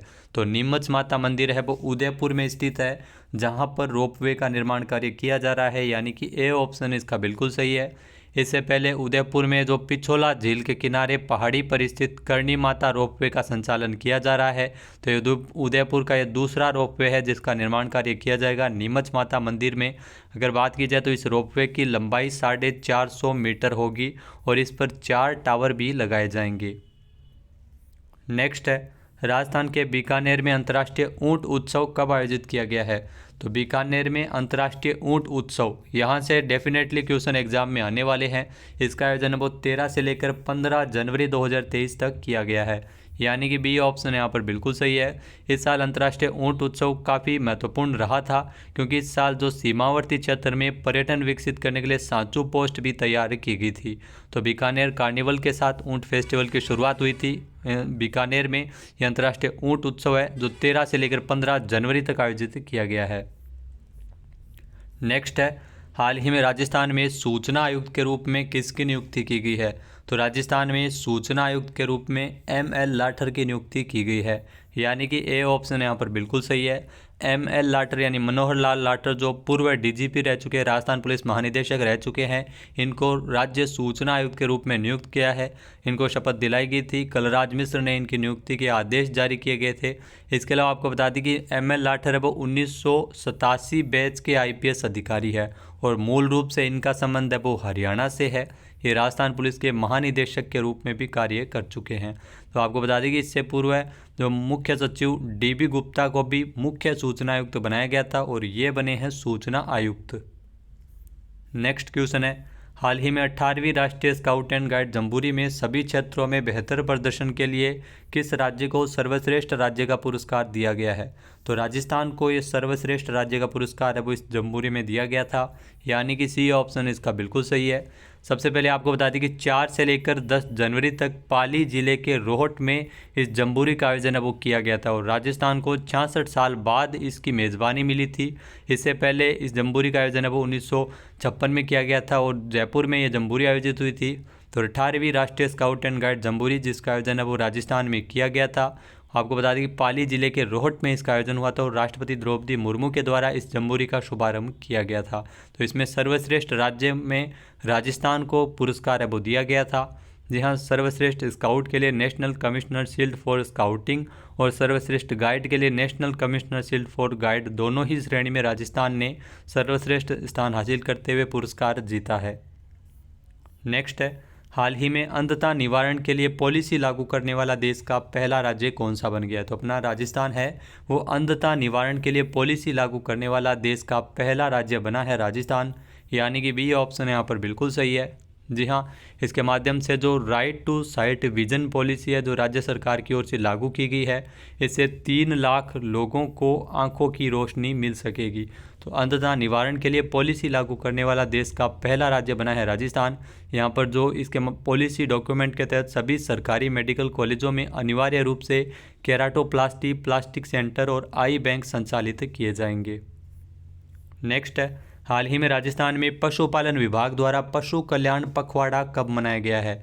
तो पशु कल्याण पखवाड़ा जो 14 से लेकर 30 जनवरी तक राजस्थान में मनाया गया है, यानी कि बी ऑप्शन यहाँ पर बिल्कुल सही है। और यहाँ से एग्जाम में क्वेश्चन बनने की पूरी संभावना है। तो पशु कल्याण पखवाड़ा जो पशुओं जीव जंतुओं के प्रति प्रेम एवं दया भाव जागृत करने के लिए विभागीय स्तर पर पशु कल्याण पखवाड़े का आयोजन है वो पूरे राज्य में किया गया था। इस दौरान 26 जनवरी और 30 जनवरी दोनों ही दिवस को सर्वोदय दिवस के रूप में मनाया गया था। साथ ही साथ इन दोनों दिवसों में समस्त राज्य में पशु पक्षियों का वध करना एवं मांस की बिक्री पर अनिवार्य रूप से प्रतिबंध भी किया गया था। तो 14 से लेकर 30 जनवरी तक पशुपालन विभाग के द्वारा राजस्थान में पशु कल्याण पखवाड़े का आयोजन किया गया था। नेक्स्ट क्वेश्चन है, केंद्र सरकार ने राजस्थान हाईकोर्ट के लिए कितने नए जजों की नियुक्ति को मंजूरी प्रदान की थी? तो 9 नए जजों ने शपथ ली है राजस्थान हाईकोर्ट में, केंद्र सरकार के द्वारा ये मंजूरी प्रदान की गई थी, यानी कि बी ऑप्शन इसका बिल्कुल सही है। और वर्तमान में अगर आपसे पूछ लिया जाए कि राजस्थान में कितने जज हो गए हैं, तो वर्तमान में मुख्य न्यायाधीश सहित टोटल जजों की संख्या 35 हो गई है और 50 पद स्वीकृत है, यानी 15 पद अभी भी खाली है। इसके अलावा जस्टिस पंकज मित्तल है वो राजस्थान हाईकोर्ट के 40वें मुख्य न्यायाधीश है पंकज मित्तल। तो 9 नए न्यायाधीशों को शपथ दिलाई गई थी। नेक्स्ट है, हाल ही में किस देश के 40 जवानों को जोधपुर के मंडोर स्थित राजस्थान पुलिस ट्रेनिंग सेंटर में कमांडो की ट्रेनिंग दी गई है? तो ये ध्यान रखना, टोगो रिपब्लिक के 40 जवानों को जोधपुर में मंडोर स्थित जो राजस्थान पुलिस ट्रेनिंग सेंटर में कमांडो की ट्रेनिंग दी जा रही है, यानी कि ए ऑप्शन इसका बिल्कुल सही है। 12 जनवरी से इनकी ट्रेनिंग शुरू हुई है। जो Rajasthan police training centre commando की ट्रेनिंग इनको मिल रही है और ये 40 जवानों को ट्रेनिंग देने के लिए जोधपुर में स्थित जो राजस्थान पुलिस ट्रेनिंग सेंटर का चयन इसके लिए किया गया है। तो 3 माह का ये प्रशिक्षण होगा जिसमें आतंकी हमले में बचाव के दौरान जो फायरिंग या अन्य प्रशिक्षण इसमें इन कमांडो की ट्रेनिंग है वो दी जाएगी। नेक्स्ट है, हाल ही में राजस्थान साहित्य अकादमी उदयपुर की पहली आदिवासी महिला उपाध्यक्ष कौन बनी है? तो ये क्वेश्चन बहुत ही महत्वपूर्ण है। राजस्थान साहित्य अकादमी उदयपुर की पहली आदिवासी महिला उपाध्यक्ष बनी है डॉक्टर सुनीता घोगरा, यानी कि ए ऑप्शन यहाँ पर बिल्कुल सही है। डॉक्टर सुनीता घोगरा है जो 6 से 7 जनवरी को उदयपुर अकादमी मुख्यालय में जो प्रथम बैठक भी इसका आयोजन किया गया था। जो राजस्थान साहित्य अकादमी के अध्यक्ष है दूलाराम सारण, जी हाँ दूलाराम सारण है वो इस अकादमी के अध्यक्ष है और इनकी अध्यक्षता में ये महत्वपूर्ण निर्णय लिया गया था। आदिवासी वर्ग के भील समुदाय की डॉक्टर सुनीता घोगरा इसको उपाध्यक्ष के लिए चुना गया है। तो सुनीता घोगरा वो डूंगरपुर जिले में शिक्षिका के तौर पर कार्यरत है। नेक्स्ट है, हाल ही में वर्ष 2023 में 21 से लेकर 25 अगस्त तक G20 के वाणिज्य एवं निवेश मंत्री समूह की बैठक का आयोजन है वो कहाँ किया जाएगा। तो इस बैठक का आयोजन है वो जयपुर में होगा, यानी कि ए ऑप्शन इसका बिल्कुल सही है। 3 बैठक हुई, तीनों आपको जरूर याद रखना है। शेरपा बैठक का आयोजन है वो कहाँ पर किया गया था, G20 की उदयपुर में। इसके अलावा जो वाणिज्य एवं निवेश मंत्री समूह की बैठक आप सभी को पता है जयपुर में होने वाली है 21 से लेकर 25 अगस्त तक। शेरपा बैठक 4 से लेकर 7 दिसंबर तक आयोजित की गई थी। और फरवरी माह में एम्प्लॉयमेंट वर्किंग ग्रुप की जो बैठक है वो होनी है जोधपुर में। तो तीनों बैठकों का आपको ज़रूर याद रखना है, यहाँ से डेफिनेटली एग्जाम में क्वेश्चन पूछे जाएंगे। तो भारत को 1 साल के लिए G20 की अध्यक्षता मिली है और अलग अलग शहरों में 200 बैठकों का आयोजन किया जाना है। नेक्स्ट है, हाल ही में राजस्थान में 15वें जयपुर इंटरनेशनल फिल्म फेस्टिवल में किस राजस्थानी फिल्म को बेस्ट फीचर फिल्म का अवार्ड दिया गया था। तो नानेरा फिल्म को बेस्ट फीचर फिल्म का अवार्ड है वो मिला है, यानी कि ए ऑप्शन यहाँ पर बिल्कुल सही है। जी हाँ, 15वें जयपुर इंटरनेशनल फिल्म फेस्टिवल में राजस्थानी फिल्म नानेरा को best feature film from Rajasthan award से नवाजा गया था। इसमें 13 कैटेगरी में 80 फिल्मों के लिए कुल 122 अवार्ड है वो दिए गए थे। नेक्स्ट क्वेश्चन है, हाल ही में महाराष्ट्र के नासिक में 7 से लेकर 10 जनवरी 2023 तक आयोजित नेशनल साइकिलिंग प्रतियोगिता में राजस्थान कौन से स्थान पर रहा है। तो ध्यान रखना, राजस्थान का स्थान इसमें पहला था, यानी कि सी ऑप्शन इसका बिल्कुल सही है। इस प्रतियोगिता में राजस्थान ने 21 पदक जीतकर प्रथम स्थान हासिल किया था, जिसमें 8 गोल्ड मेडल भी थे। 7 से लेकर 10 जनवरी तक महाराष्ट्र के नासिक में इस प्रतियोगिता का आयोजन किया गया था। नेक्स्ट है, हाल ही में राजस्थान में जो 3 दिवसीय भिलवाड़ा महोत्सव का आयोजन है वो कब किया गया था। तो राजस्थान में 3 दिवसीय भिलवाड़ा महोत्सव 12 से लेकर 14 जनवरी 2023 तक आयोजित हुआ था, यानी कि बी ऑप्शन यहाँ पर बिल्कुल सही है। तो महोत्सव काफ़ी सारे इंपॉर्टेंट है जो पूछे जाएंगे। भिलवाड़ा महोत्सव इसका आयोजन है वो किया गया है भिलवाड़ा में 12 से लेकर 14 जनवरी तक। अंतर्राष्ट्रीय ऊँट उत्सव कहाँ पर आयोजित हुआ था, बीकानेर में आयोजित हुआ था। तो ये जिला प्रशासन और पर्यटन विभाग के द्वारा 12 से लेकर 14 जनवरी तक 3 दिवसीय भिलवाड़ा महोत्सव का आयोजन किया गया था। नेक्स्ट क्वेश्चन है, दुग्ध संकलन के क्षेत्र में राजस्थान कोऑपरेटिव डेयरी फेडरेशन ने पूरे देश में कौन सा स्थान हासिल किया है। तो ध्यान रखना, दुग्ध संकलन के क्षेत्र में जो राजस्थान कोऑपरेटिव डेयरी फेडरेशन के द्वारा पूरे देश में तीसरा स्थान हासिल किया गया था, यानी कि ए ऑप्शन यहाँ पर बिल्कुल सही है। तो ये ध्यान रखना, राजस्थान कोऑपरेटिव डेयरी फेडरेशन की जो प्रबंध संचालक सुषमा अरोड़ा है और 10 जनवरी को डेयरी फेडरेशन से जुड़े 24 जिला उत्पादक सहकारी संघों में 52.51 लाख, ध्यान रखना 52.51 लाख लीटर दूध है वो संकलित करते हुए रिकॉर्ड बनाया गया था, जो एक दिन में सर्वाधिक 50 लाख लीटर से अधिक दूध का संकलन करते हुए डेयरी फेडरेशन है वो पूरे देश में तीसरे स्थान पर रहा था। नेक्स्ट क्वेश्चन है, हाल ही में केंद्रीय मंत्री भूपेंद्र यादव ने 13 जनवरी 2023 को राजस्थान के किस जिले में ईपीएफओ के क्षेत्रीय कार्यालय का उद्घाटन किया था। तो अलवर में ये ईपीएफओ के क्षेत्रीय कार्यालय का उद्घाटन किया गया था, यानी कि ए ऑप्शन इसका बिल्कुल सही है। किसने किया, जो केंद्रीय मंत्री भूपेंद्र यादव, जी हाँ श्रम एवं रोजगार मंत्री है भूपेंद्र यादव, उनके द्वारा 13 जनवरी को राजस्थान के अलवर में जो कर्मचारी भविष्य निधि संगठन, जी हाँ कर्मचारी भविष्य निधि संगठन ईपीएफओ का ये क्षेत्रीय कार्यालय है जिसका उद्घाटन किया है। तो इसके खुलने से पड़ोसी जिले जैसे भरतपुर, धौलपुर के लगभग 2 लाख कर्मचारी इससे लाभान्वित हो सकेंगे और 8,500 पेंशनभोगी भी इससे लाभान्वित होंगे। तो नेक्स्ट है, हाल ही में मिरासी और भिस्ती समुदाय के विद्यार्थियों के लिए उत्तर मैट्रिक छात्रवृत्ति योजना के प्रारूप का अनुमोदन किसने किया है। तो मिरासी और भिस्ती समुदाय के लिए ध्यान रखना, यहाँ से भी क्वेश्चन आ सकता है। विद्यार्थियों के लिए उत्तर मैट्रिक छात्रवृत्ति योजना के प्रारूप का अनुमोदन सीएम अशोक गहलोत के द्वारा किया गया है, यानी कि ए ऑप्शन इसका बिल्कुल सही है। तो इन दोनों समुदाय के विद्यार्थियों को इसमें छात्रवृत्ति दी जाएगी। जी हाँ, कक्षा 11 से स्नातकोत्तर के जो विद्यार्थी हैं उनको 2,000 विद्यार्थियों को 5,000 से लेकर 20,000 रुपये तक छात्रवृत्ति इसमें मिलेगी। तो मिरासी और भिस्ती समुदाय के लिए। नेक्स्ट है, राजस्थान के किसानों को कम दर पर उन्नत कृषि यंत्र उपलब्ध करवाने के उद्देश्य से पिछले 4 वर्षों में कुल कितने कस्टम हायरिंग केंद्र स्थापित किए गए हैं। तो किसानों को कम दर पर उन्नत कृषि यंत्र उपलब्ध करवाने के लिए पिछले जो 4 वर्षों में अगर बात की जाए तो 748 कस्टम हायरिंग केंद्र स्थापित हुए हैं, यानी कि सी ऑप्शन इसका बिल्कुल सही है।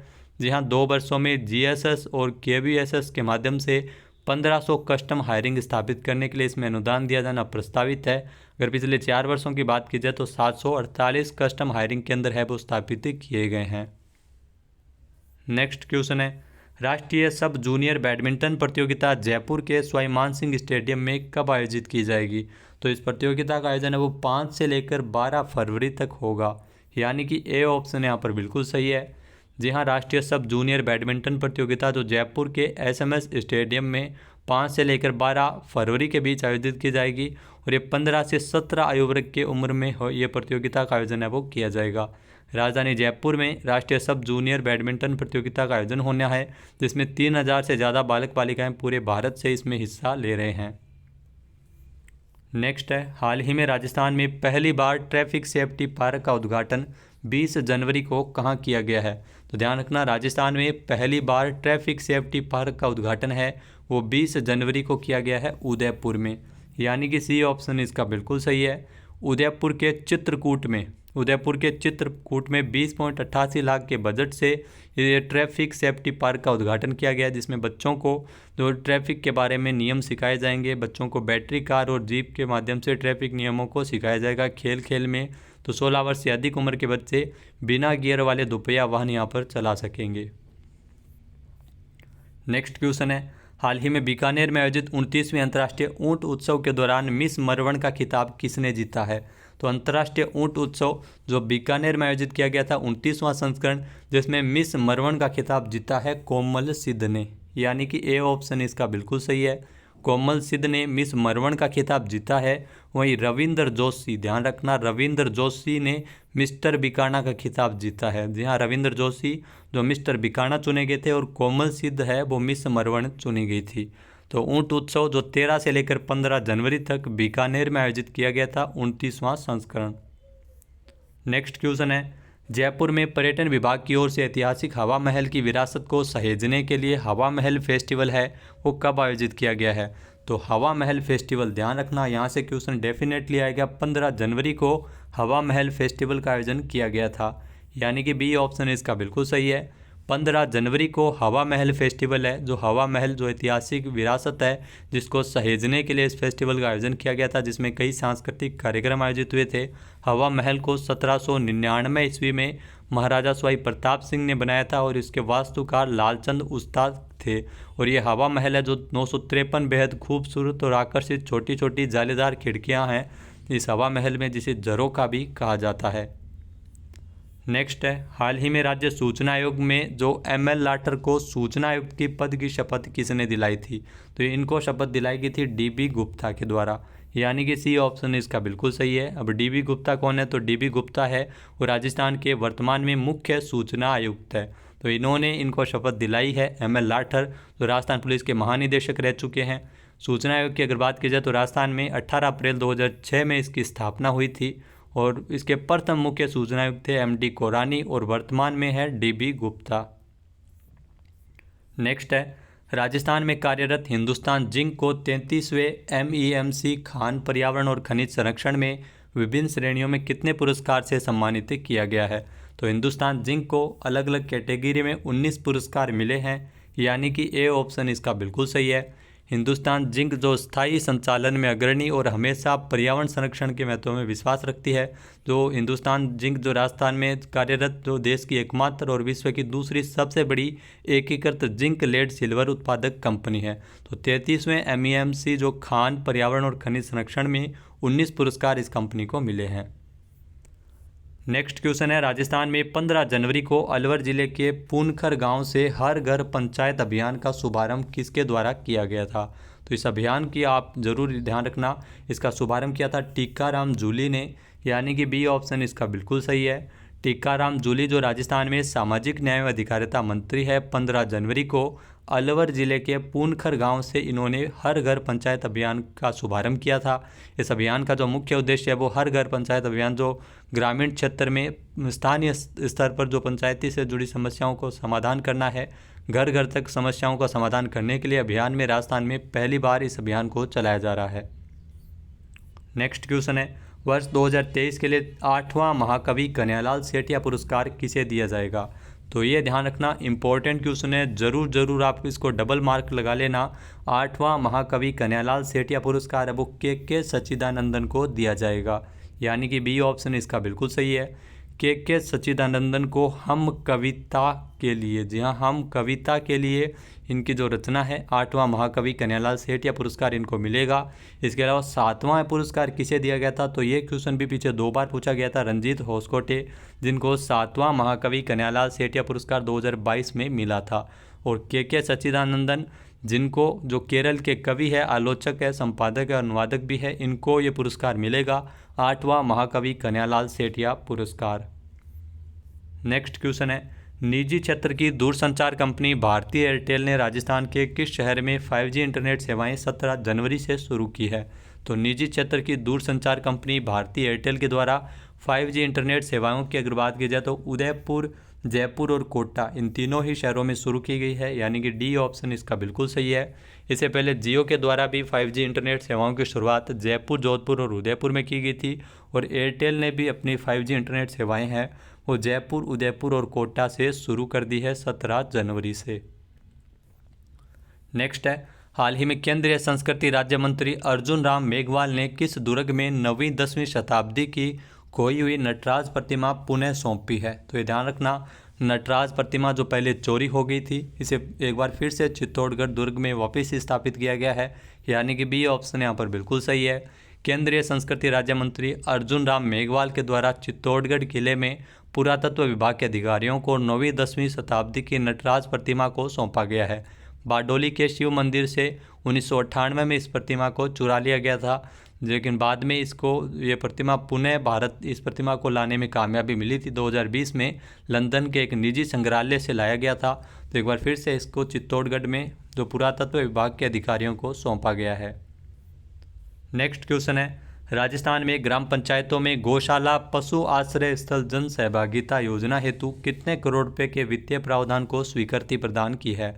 तो इस योजना के तहत 1377 करोड़ रुपए के वित्तीय प्रावधान को स्वीकृति दी गई है, यानी कि बी ऑप्शन इसका बिल्कुल सही है। इसमें 1500 ग्राम पंचायतों में स्थल निर्माण और संचालन के लिए लगभग 1377 करोड़ रुपये खर्च किए जाएंगे।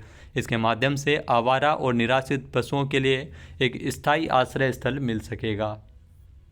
नेक्स्ट क्वेश्चन है, राजस्थान के अजमेर में ख्वाजा मोइनुद्दीन चिश्ती के 811वें सालाना उर्स 2023 का आगाज़ है वो कब से किया गया है। तो 18 जनवरी से इसकी शुरुआत हुई है, यानी कि ए ऑप्शन यहाँ पर बिल्कुल सही है। 22 जनवरी को चांद रात और 23 जनवरी को सालाना उर्स का विधिवत आगाज़ हुआ है। ख्वाजा मोइनुद्दीन चिश्ती की जो मज़ार अजमेर में है, जहाँ पर हर साल इसमें उर्स बढ़ता है, मेला लगता है। 811वां सालाना उर्स जो इस साल लग रहा है, तो 18 जनवरी से इसकी आगाज़ है वो की गई है। नेक्स्ट है, दिव्यांगजनों हेतु राजस्थान में प्रथम कंपोजिट रीजनल सेंटर की स्थापना कहाँ की जाएगी। तो दिव्यांगजनों के लिए राजस्थान में प्रथम कंपोजिट रीजनल सेंटर की अगर बात की जाए तो इसकी स्थापना की जाएगी जामडोली जयपुर में, यानी कि बी ऑप्शन इसका बिल्कुल सही है। जामडोली जयपुर में राजस्थान के दिव्यांगजनों को विभिन्न प्रकार की सुविधाएं सेवाएं उपलब्ध करवाने के लिए राजस्थान का पहला कंपोजिट रीजनल सेंटर है। इसके लिए जो केंद्र सरकार और राज्य सरकार के बीच समझौता ज्ञापन पर हस्ताक्षर किए गए थे। इसके अलावा अगर बात की जाए तो इसके अंदर में दिव्यांगजन लाभान्वित होंगे, जिसमें कृत्रिम अंग एवं अन्य उपकरणों की सुविधाएँ, जो फिजियोथेरेपी, ऑक्यूपेशनल थेरेपी यहाँ पर दिव्यांगजनों को मिल सकेगी। नेक्स्ट क्वेश्चन है, हाल ही में राजस्थान की राजधानी जयपुर के 4 राजमार्गों पर सैटेलाइट अस्पताल बनाने हेतु कितने करोड़ रुपए स्वीकृत किए गए हैं। तो इसके लिए 100 करोड़ रुपए का बजट है वो रखा गया है, यानी कि सी ऑप्शन इसका बिल्कुल सही है। सैटेलाइट अस्पताल की अगर बात की जाए तो इसको आमतौर पर बड़े संस्थान के तत्वावधान में इन अस्पतालों का संचालन किया जाता है, और ये 4 सैटेलाइट अस्पताल है जो राजधानी के 4 राजमार्गों पर स्थापित किए जाएंगे, जिसमें अस्पताल अजमेर रोड पर बालमुकुंदपुरा, दिल्ली रोड पर अचरोल, आगरा रोड पर कानोता और टोंक रोड पर चाकसू तहसील के शिवदासपुरा में बनाए जाएंगे। तो इसके लिए 100 करोड़ रुपये का बजट रखा गया है। नेक्स्ट क्वेश्चन है, हाल ही में आयोजित 34वीं फेडरेशन कप हैंडबॉल चैंपियनशिप में राजस्थान की महिला वर्ग की टीम ने किसे हराते हुए चैंपियनशिप को अपने नाम किया है। तो राजस्थान की टीम के द्वारा हरियाणा को हराते हुए चैंपियनशिप जीती है राजस्थान ने, यानी कि ए ऑप्शन इसका बिल्कुल सही है। हरियाणा को खिताबी मुकाबले में 23-22 से राजस्थान ने हराया है। और फेडरेशन कप में पहली बार राजस्थान के जो महिलाओं ने मेडल जीता है, जबकि पुरुष वर्ग की टीम संयुक्त रूप से पंजाब के साथ इसी प्रतियोगिता में तीसरे स्थान पर रही थी। 34वीं फेडरेशन कप हैंडबॉल चैंपियनशिप, इसका आयोजन महावीर जी करौली में किया गया था। नेक्स्ट है, राजस्थान कैडर के किस आईपीएस अधिकारी को उप राष्ट्रीय सुरक्षा सलाहकार यानी डेप्यूटी एनएसए नियुक्त किया है? तो ये ध्यान रखना, पंकज कुमार सिंह की नियुक्ति की गई है, यानी कि ए ऑप्शन इसका बिल्कुल सही है। पंकज कुमार सिंह को डेप्यूटी एनएसए नियुक्त किया है। जो वर्तमान में राष्ट्रीय सुरक्षा सलाहकार है एनएसए अजीत डोभाल, तो पंकज कुमार सिंह डेप्यूटी एनएसए बने हैं। वहीं अगर बात की जाए पंकज कुमार सिंह की, तो ये लखनऊ के रहने वाले हैं और 1988 बैच के आईपीएस अधिकारी है। तो ये बीएसएफ डीजी के तौर पर भी कार्य कर चुके हैं। 31 अगस्त से लेकर 31 दिसंबर 2022 तक इन्होंने सेवाएं दी है। नेक्स्ट क्वेश्चन है, हाल ही में किस जिले की जिला कलेक्टर द्वारा 17 जनवरी को जिला परिषद परिसर में खिलौना बैंक का उद्घाटन किया गया था? तो खिलौना बैंक का उद्घाटन हनुमानगढ़ जिला कलेक्टर के द्वारा किया गया था, यानी कि ए ऑप्शन इसका बिल्कुल सही है। बच्चों के लिए एकत्रित खिलौना किट का इसमें वितरण किया जाएगा। और जो हनुमानगढ़ की जिला कलेक्टर है रुक्मणी रियार सिहाग, जी हाँ, ये नाम काफ़ी चर्चा में है क्योंकि इनको राष्ट्रीय ई गवर्नेंस पुरस्कार भी मिल चुका है गंग नहर सिंचाई कंप्यूटराइजेशन प्रोजेक्ट के लिए। तो हनुमानगढ़ की जिला कलेक्टर है रुक्मणी रियार सिहाग। इनके जो पति है जो सिद्धार्थ सिहाग, वो भी चूरू जिले के जिला कलेक्टर है, इनको भी पुरस्कार मिला है। तो रुक्मणी रियार सिहाग जो हनुमानगढ़ की जिला कलेक्टर है, जो उन्होंने जिला परिषद में खिलौना बैंक की शुरुआत की है। नेक्स्ट है, वर्तमान में राजस्थान हाईकोर्ट के न्यायाधीशों की संख्या बढ़कर कितनी हो गई है? तो आप सभी को पता है 35 न्यायाधीशों की संख्या बढ़कर हो गई है, यानी कि बी ऑप्शन इसका बिल्कुल सही है। इसके अलावा राजस्थान हाईकोर्ट के इतिहास में अब 2 दंपत्ति जज की भी नियुक्ति हुई है। जी हाँ, नूपुर भाटी की नियुक्ति के बाद राजस्थान में 2 दंपत्ति जज भी हो गई है। इसके अलावा आपको बता दें कि 9 नए न्यायाधीशों की नियुक्ति अब राजस्थान हाईकोर्ट में की गई है, जिसमें 6 न्यायिक अधिकारी कोटे से नियुक्त हुए हैं। इसके अलावा अगर बात की जाए तो राजस्थान हाईकोर्ट के वर्तमान में मुख्य न्यायाधीश है जस्टिस पंकज मित्तल और 50 पद स्वीकृत होते हैं, जिसमें 35 पदों पर नियुक्ति हो गई है, यानी 15 पद अभी भी खाली है। नेक्स्ट है, जयपुर लिटरेचर फेस्टिवल में 22 जनवरी 2023 को 7वां वाणी फाउंडेशन अनुवाद पुरस्कार किसे प्रदान किया गया है? तो यह पुरस्कार डेजी रॉकवेल को मिला है, यानी कि ए ऑप्शन इसका बिल्कुल सही है। डेजी रॉकवेल जो उत्तरी न्यू इंग्लैंड की निवासी है, हिंदी और उर्दू की साहित्य के अनुवादक और चित्रकार है। डेजी रॉकवेल को वाणी फाउंडेशन के गण्यमान्य अनुवाद पुरस्कार से नवाजा गया था। आपको बता दें कि डेजी रॉकवेल द्वारा अनुदित पुस्तक टॉम्ब ऑफ सैंड के लिए गीतांजलि श्री को अंतर्राष्ट्रीय बुकर पुरस्कार भी मिल चुका है। नेक्स्ट है, भारत और किस देश की सेनाएं राजस्थान के जैसलमेर में अभ्यास साइक्लोन 1 में हिस्सा ले रही है? तो ध्यान रखना, अभ्यास साइक्लोन 1 जिसमें भारत और मिस्र की सेनाओं ने हिस्सा लिया है, यानी कि बी ऑप्शन इसका बिल्कुल सही है। 19 जनवरी से ये संयुक्त सैन्य अभ्यास है जो राजस्थान के जैसलमेर में चल रहा है, जो 28 जनवरी तक चला है। इस अभ्यास में भारत और मिस्र की सेनाएं एक दूसरे के साथ, ये दोनों सेनाओं के बीच पहला संयुक्त सैन्य अभ्यास है, जिसका मुख्य लक्ष्य दोनों देशों के बीच रक्षा सहयोग को बढ़ावा देना है। रेगिस्तानी इलाके में विशेष बलों के आपसी तालमेल के साथ भारत और मिस्र की सेनाओं के मध्य अभ्यास साइक्लोन 1, यहाँ से क्वेश्चन एग्जाम में जरूर आएगा। साइक्लोन 1 का आयोजन अब किया गया है जैसलमेर में, 28 जनवरी तक ये अभ्यास आयोजित किया गया है।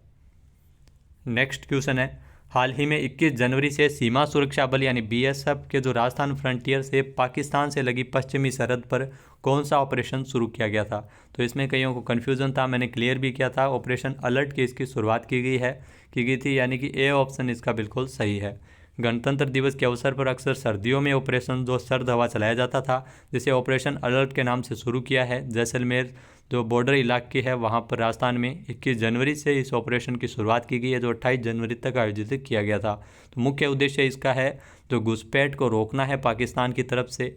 गणतंत्र दिवस के अवसर पर इस ऑपरेशन का आयोजन है वो बीएसएफ के द्वारा किया जाता है। नेक्स्ट है, राज्यपाल कलराज मिश्र ने 18 जनवरी को किसके द्वारा लिखित पुस्तक जादूनामा का विमोचन किया था? तो जी हाँ, इम्पोर्टेंट है, ये पुस्तक लिखी है अरविंद मंडलोई ने, यानी कि बी ऑप्शन इसका बिल्कुल सही है। इस पुस्तक का विमोचन राजस्थान के राज्यपाल कलराज मिश्र के द्वारा किया गया था 18 जनवरी को जयपुर लिटरेचर फेस्टिवल के दौरान।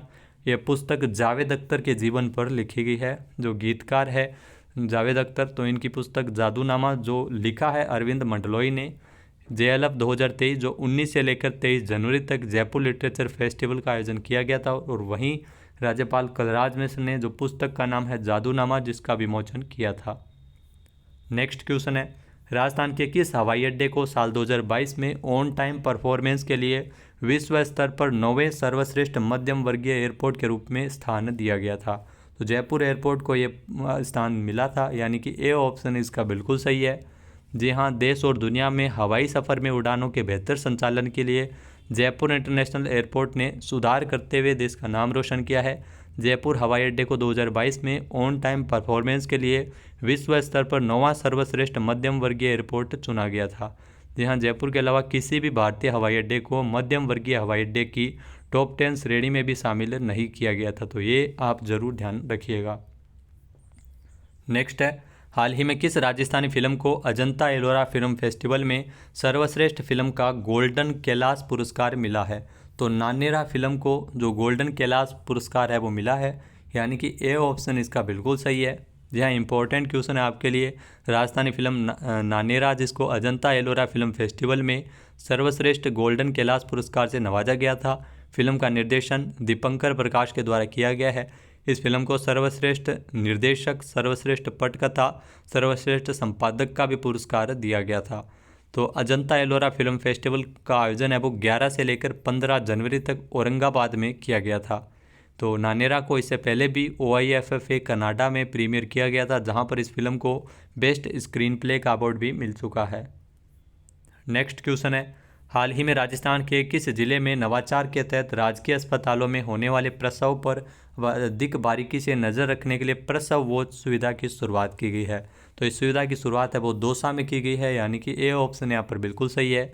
जी हाँ, प्रसव वॉच एक टैबलेट है जिसे चिकित्सा संस्थान के हाई लोडेड डिलीवरी पॉइंट्स पर लगाया जाएगा। स्वास्थ्य विभाग ने दौसा में इसमें 19 प्रसव वॉच टैबलेट वो दिए हैं।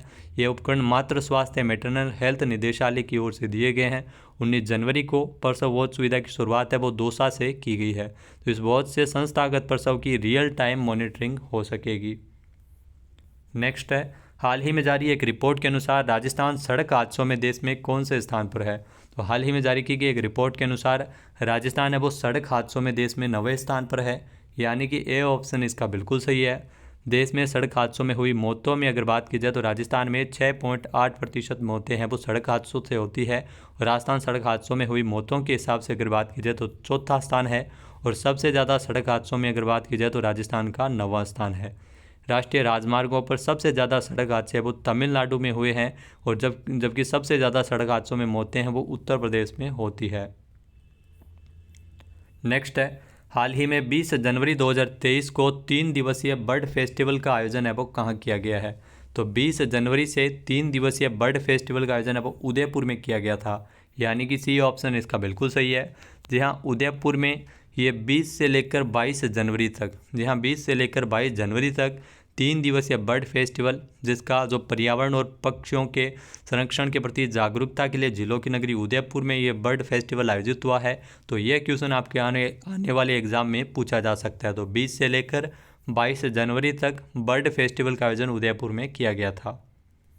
नेक्स्ट क्वेश्चन है, राजस्थान विधानसभा का 8वां बजट सत्र कब से शुरू किया गया है? तो 23 जनवरी से राजस्थान विधानसभा का 8वां बजट सत्र की शुरुआत हुई है, यानी कि सी ऑप्शन यहाँ पर बिल्कुल सही है।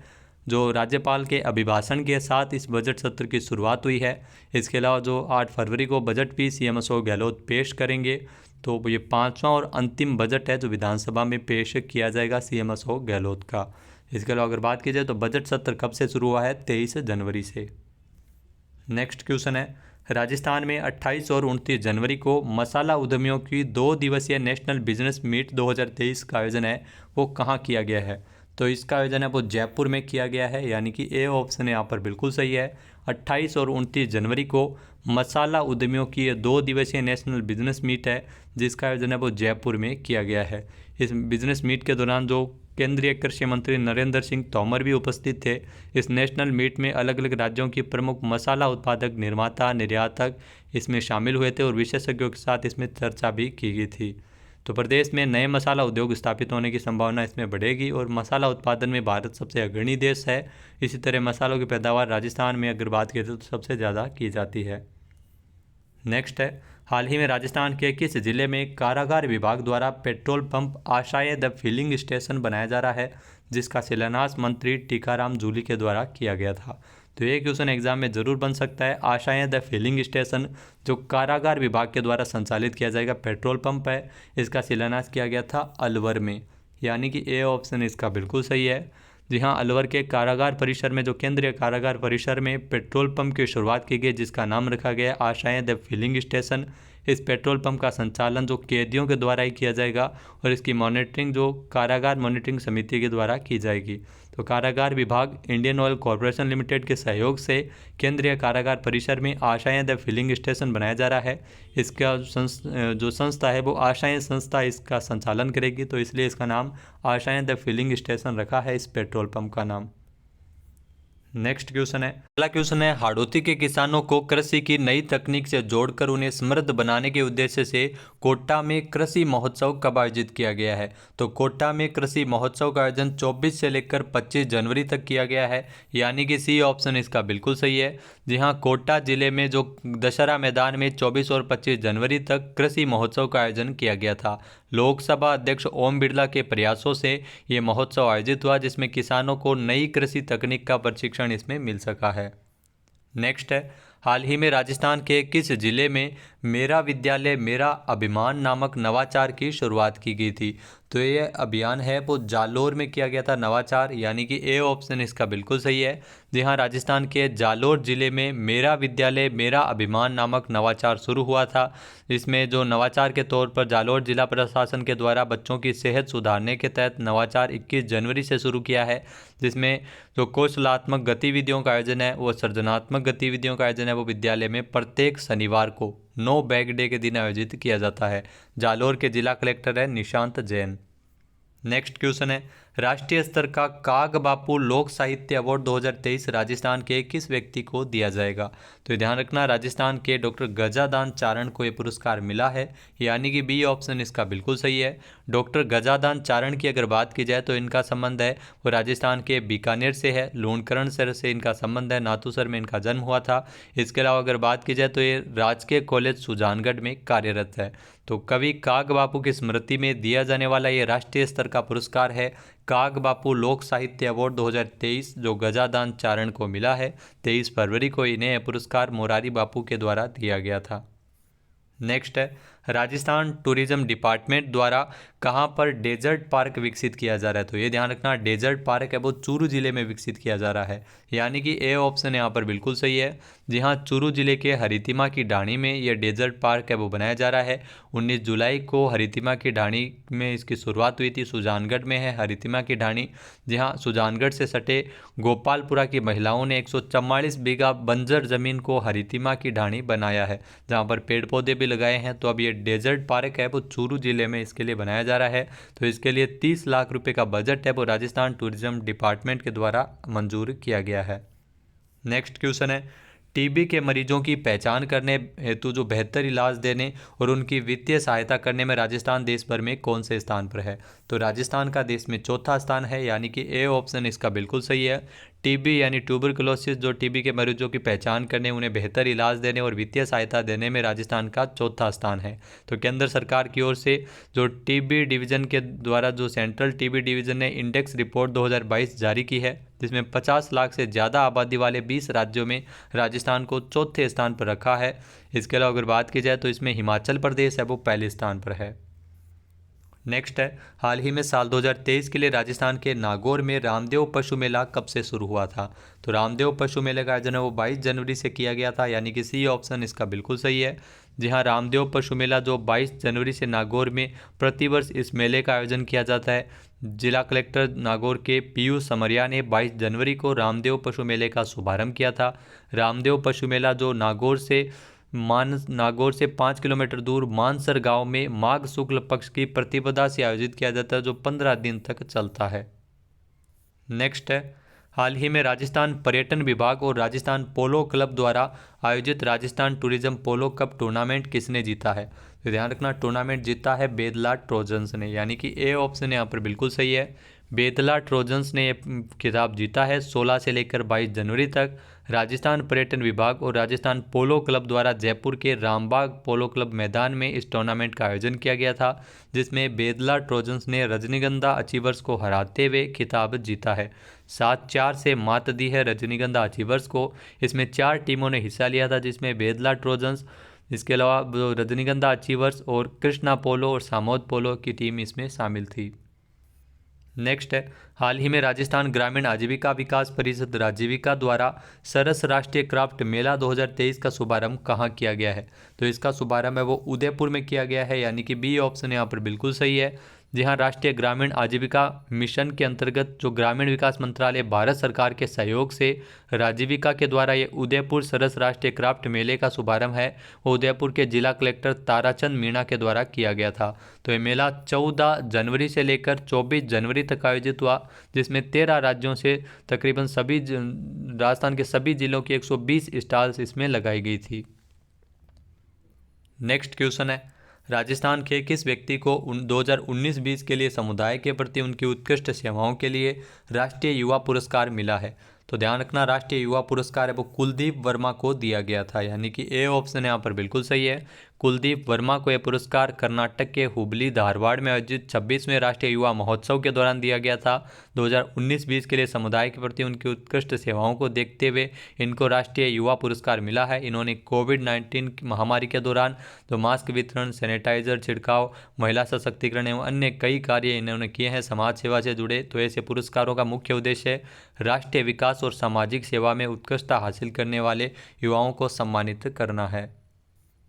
नेक्स्ट है, राजस्थान में 14 जनवरी से लेकर 30 जनवरी तक पशु कल्याण पखवाड़े के अंतर्गत जीव जंतु कल्याण दिवस का आयोजन है वो कब किया गया था?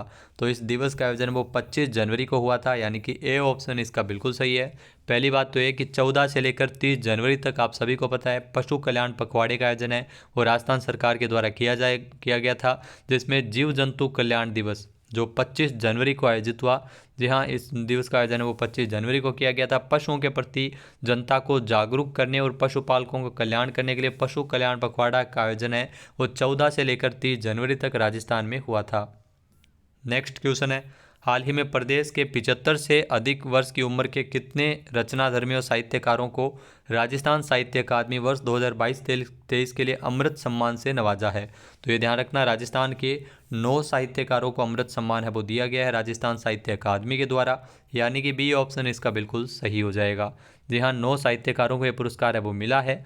जी हाँ, 24 जनवरी को ये पुरस्कार देने का निर्णय लिया गया था। 28 जनवरी को राजस्थान साहित्य अकादमी की स्थापना दिवस के अवसर पर इन पुरस्कार से नवाजा गया था। अमृत सम्मान अगर आपसे पूछ लिया जाए तो कितने व्यक्तियों को दिया गया? तो 9 व्यक्तियों को दिया गया है। नेक्स्ट है, सीएम अशोक गहलोत ने 24 जनवरी को मुख्यमंत्री निवास से कितने हाईटेक इंटरसेप्टर वाहनों को हरी झंडी दिखाकर रवाना किया था? तो मुख्यमंत्री अशोक गहलोत ने 25 हाईटेक इंटरसेप्टर वाहनों को हरी झंडी दिखाकर रवाना किया था, यानी कि ए ऑप्शन इसका बिल्कुल सही है। 24 जनवरी को ये रवाना किया गया था 25 हाईटेक इंटरसेप्टर वाहन, जो डिजिटल तकनीक से सुसज्जित इंटरसेप्टर वाहन जो रात्रि में भी गति मापने वाहनों की नंबर प्लेट पढ़ने में ये सक्षम है। तो ये वाहन सड़क सुरक्षा में महत्वपूर्ण भूमिका निभाएंगे और सड़क दुर्घटनाओं में कमी लाने के प्रयास हेतु सरकार के द्वारा ये हाईटेक इंटरसेप्ट वाहनों को हरी झंडी दिखाकर रवाना किया गया है। इसके अलावा इसमें जो लागत है वो इसकी 5 करोड़ रुपये की लागत से ये वाहन तैयार किए गए हैं।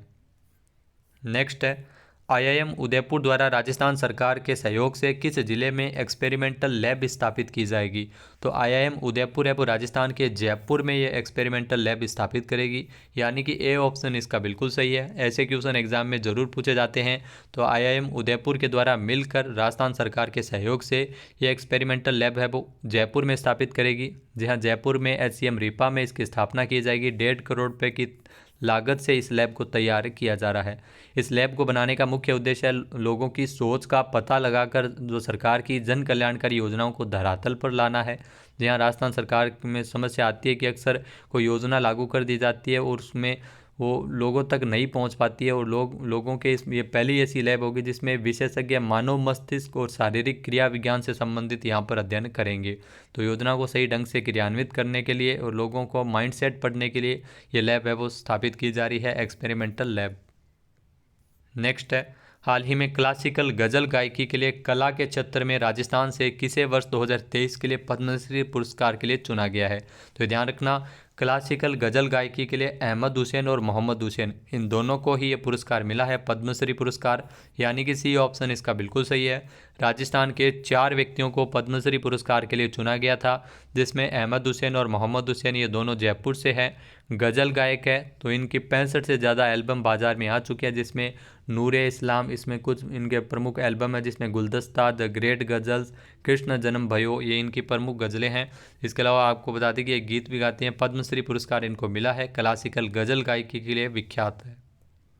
नेक्स्ट है, राजस्थान के किस परमवीर चक्र विजेता के नाम पर अंडमान निकोबार के द्वीपों का नाम रखा जाएगा? तो ये बहुत ही महत्वपूर्ण क्वेश्चन है, ध्यान रखना। जो 21 द्वीपों का नाम अंडमान निकोबार के द्वीपों के नाम पर करने का फैसला पीएम मोदी के द्वारा किया गया था, जिसमें पीरू सिंह शेखावत और मेजर शैतान सिंह दोनों ही राजस्थान से है, जिनको परमवीर चक्र मिल चुका है। तो इन दोनों के नाम पर भी अंडमान निकोबार द्वीपों का नाम रखा जाएगा, यानी कि सी ऑप्शन इसका बिल्कुल सही हो जाएगा। पीरू सिंह शेखावत की अगर बात की जाए तो ये झुंझुनू से है, और पीरू सिंह शेखावत को 1950 में परमवीर चक्र से नवाजा गया था।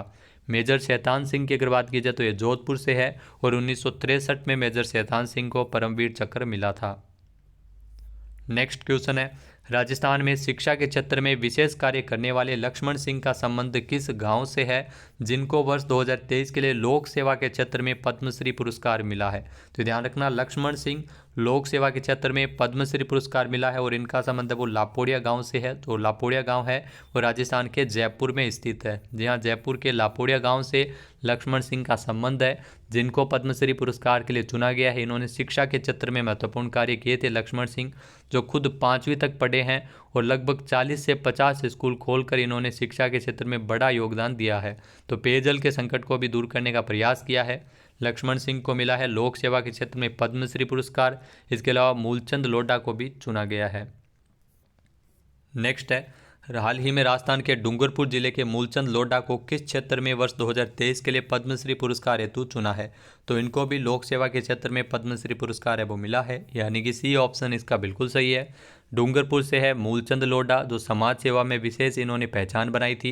नेत्र हॉस्पिटल इन्होंने खोला था, जिसमें 15,000 से अधिक लोगों को आंखों की रोशनी इन्होंने दिलवाने में मदद की थी। तो ये डूंगरपुर के रहने वाले हैं। डूंगरपुर और बांसवाड़ा में आरएसएस के संघ प्रचारक के तौर पर भी एक कार्य कर चुके हैं। तो राजस्थान के 4 व्यक्तियों को पद्मश्री पुरस्कार मिला है। नेक्स्ट क्वेश्चन है, कर्तव्य पथ पर गणतंत्र दिवस समारोह की परेड में शामिल होने वाली राजस्थान की एकमात्र महिला सैन्य अधिकारी कौन है? तो चेतना शर्मा है, जो राजस्थान की एकमात्र महिला सैन्य अधिकारी है, जो गणतंत्र दिवस समारोह की परेड में शामिल हुई थी, यानी कि बी ऑप्शन यहाँ पर बिल्कुल सही है। चेतना शर्मा, जो खाटू श्याम जी सीकर की निवासी है राजस्थान में, इन्होंने मेड इन इंडिया निर्मित आकाश मिसाइल सिस्टम के प्रदर्शन का नेतृत्व किया था गणतंत्र दिवस की परेड में। और ये लेफ्टिनेंट चेतना शर्मा, जो वायु रक्षा रेजिमेंट में एक सैन्य अधिकारी है। नेक्स्ट क्वेश्चन है, राजस्थान के कितने पुलिस अधिकारियों को राष्ट्रपति पुलिस पदक से नवाजा गया है? तो राजस्थान के 2 पुलिस अधिकारियों को राष्ट्रपति पुलिस पदक से नवाजा गया था, यानी कि ए ऑप्शन इस क्वेश्चन का बिल्कुल सही है। जी हाँ, राजस्थान के 2 पुलिस अधिकारियों को यह पुरस्कार है वो दिया गया था, जिसमें भीमसेन शर्मा एक है। भीमसेन शर्मा, जी हाँ, इनको ये राष्ट्रपति पुलिस पदक से सम्मानित किया गया था। ये जयपुर से है भीमसेन शर्मा। इसके अलावा जो हेड कांस्टेबल जो ब्रजेश कुमार निगम को भी राष्ट्रपति पुलिस पदक से नवाजा था। तो आपको बता दें कि 93 पुलिसकर्मियों को राष्ट्रपति पुलिस पदक से सम्मानित किया था। द्रौपदी मुर्मू जो राष्ट्रपति है वर्तमान में, तो राजस्थान से 2 अधिकारी इसमें शामिल थे। नेक्स्ट है, हाल ही में देश का पहला ओटीटी न्यूज़ ग्रुप द चौक के लोगों का अनावरण किसने किया था? तो देश का पहला ओटीटी न्यूज़ ग्रुप द चौक के लोगों का अनावरण सीएम अशोक गहलोत के द्वारा किया गया था, यानी कि ए ऑप्शन इस क्वेश्चन का बिल्कुल सही है। 26 जनवरी को मुख्यमंत्री निवास से ये OTT आधारित द चौक मीडिया समूह के लोगों का अनावरण मुख्यमंत्री अशोक गहलोत ने किया था। तो ये OTT यानी over the top platform, OTT platform जहां पर इंटरनेट के जरिए वीडियो या मीडिया कंटेंट उपलब्ध करवाए जाते हैं। तो ये देश और दुनिया में OTT प्लेटफॉर्म आजकल नवाचार के तौर पर लगातार बढ़ रहा है और इसलिए देश का पहला OTT न्यूज़ ग्रुप द चौक के लोगों का अनावरण CM अशोक गहलोत के द्वारा किया गया था। नेक्स्ट है, राजस्थान में भगवान श्री देवनारायण जी की जयंती के अवसर पर राज्य में राजकीय अवकाश घोषित करने के प्रस्ताव को किसने मंजूर किया था? तो हाल ही में CM अशोक गहलोत के द्वारा ये प्रस्ताव मंजूर किया गया था, यानी कि बी ऑप्शन इसका बिल्कुल सही है। देवनारायण जी की जयंती के अवसर पर, जी हाँ, 28 जनवरी को राजकीय अवकाश है वो राजस्थान में रहा था। तो राजकीय अवकाश घोषित करने की घोषणा CM अशोक गहलोत ने की थी। पहले ये ऐच्छिक अवकाश था। देवनारायण जी की अगर बात की जाए तो देवनारायण जी का पैनोरमा मालासरी आसीन भीलवाड़ा में है। 4 करोड़ रुपये की लागत से 2018 में ये पैनोरमा बनाया गया था। और देवनारायण जी की अगर बात की जाए तो भगवान देवनारायण जी का 1111वां, जी हाँ, 1111वां अवतरण महोत्सव का समारोह का आयोजन किया गया था भीलवाड़ा में, जहाँ पर PM मोदी भी आए थे। देवनारायण बोर्ड के वर्तमान में अध्यक्ष है जोगेंद्र सिंह अवाना। नेक्स्ट क्वेश्चन है, राजस्थान में जोधपुर के बोरानाड़ा औद्योगिक क्षेत्र में अंतर्राष्ट्रीय व्यापार मेला कब आयोजित किया जाएगा? तो ये ध्यान रखना, 20 से लेकर 22 मार्च तक अंतर्राष्ट्रीय व्यापार मेले का आयोजन है वो जोधपुर के बोरानाड़ा औद्योगिक क्षेत्र में होगा, यानी कि बी ऑप्शन इसका बिल्कुल सही है। प्रदेश में पहली बार ये इंटरनेशनल एक्सपो 20 से लेकर 22 मार्च 2023 तक तो EPCH सेंटर बोरानाड़ा औद्योगिक क्षेत्र में अंतर्राष्ट्रीय व्यापार मेले का आयोजन है वो किया जाए। अगला क्वेश्चन है, हाल ही में राजस्थान की राजधानी जयपुर में जयपुर मैराथन का 14वां संस्करण कब आयोजित किया जाएगा? तो जयपुर मैराथन का 14वां संस्करण है वो 5 फरवरी को आयोजित होगा, यानी कि सी ऑप्शन इसका बिल्कुल सही है। जी हाँ, 5 फरवरी को जयपुर मैराथन का आयोजन है वो किया जाना है, जो 14वां संस्करण होगा, जिसमें अभिनेता सोनू सूद और अभिनेता रणविजय है वो शामिल होंगे। इसमें राज्यपाल कलराज मिश्र मुख्य अतिथि के तौर पर आएंगे। जयपुर मैराथन जिसमें देश विदेश से जो प्रतिभागी इसमें हिस्सा लेंगे, 5000 लोग, ध्यान रखना 5000 लोग पगड़ी पहनकर, राजस्थानी पगड़ी पहनकर दौड़ेंगे, जो एक विशेष आकर्षण का केंद्र रहेगा। बीते 13 सालों से जयपुर मैराथन का आयोजन है वो लगातार किया जा रहा है, तो इस बार भी 14वां संस्करण है जयपुर मैराथन, जो 5 फरवरी को आयोजित होगा। नेक्स्ट क्वेश्चन है, कोटा के नीनामा दूनिया लाइमस्टोन ब्लॉक में कितने मिलियन टन लाइमस्टोन भंडार होने की संभावना है? तो इसमें आपको बता दें कि 204 million ton limestone, cement grade limestone के भंडार होने की संभावना है, यानी कि ए ऑप्शन यहाँ पर बिल्कुल सही हो जाएगा। जी हाँ, कोटा के नीनामा दूनिया लाइमस्टोन ब्लॉक का जो सफल नीलामी की गई थी MST पोर्टल पर 85.15% प्रीमियम के साथ इस ब्लॉक की सफल नीलामी हुई थी। यहाँ सरकार को इसके माध्यम से जो 9.50 करोड़ रुपये से अधिक का राजस्व है वो इस साल मिलेगा और लगातार 50 सालों तक ये राजस्व मिलता रहेगा।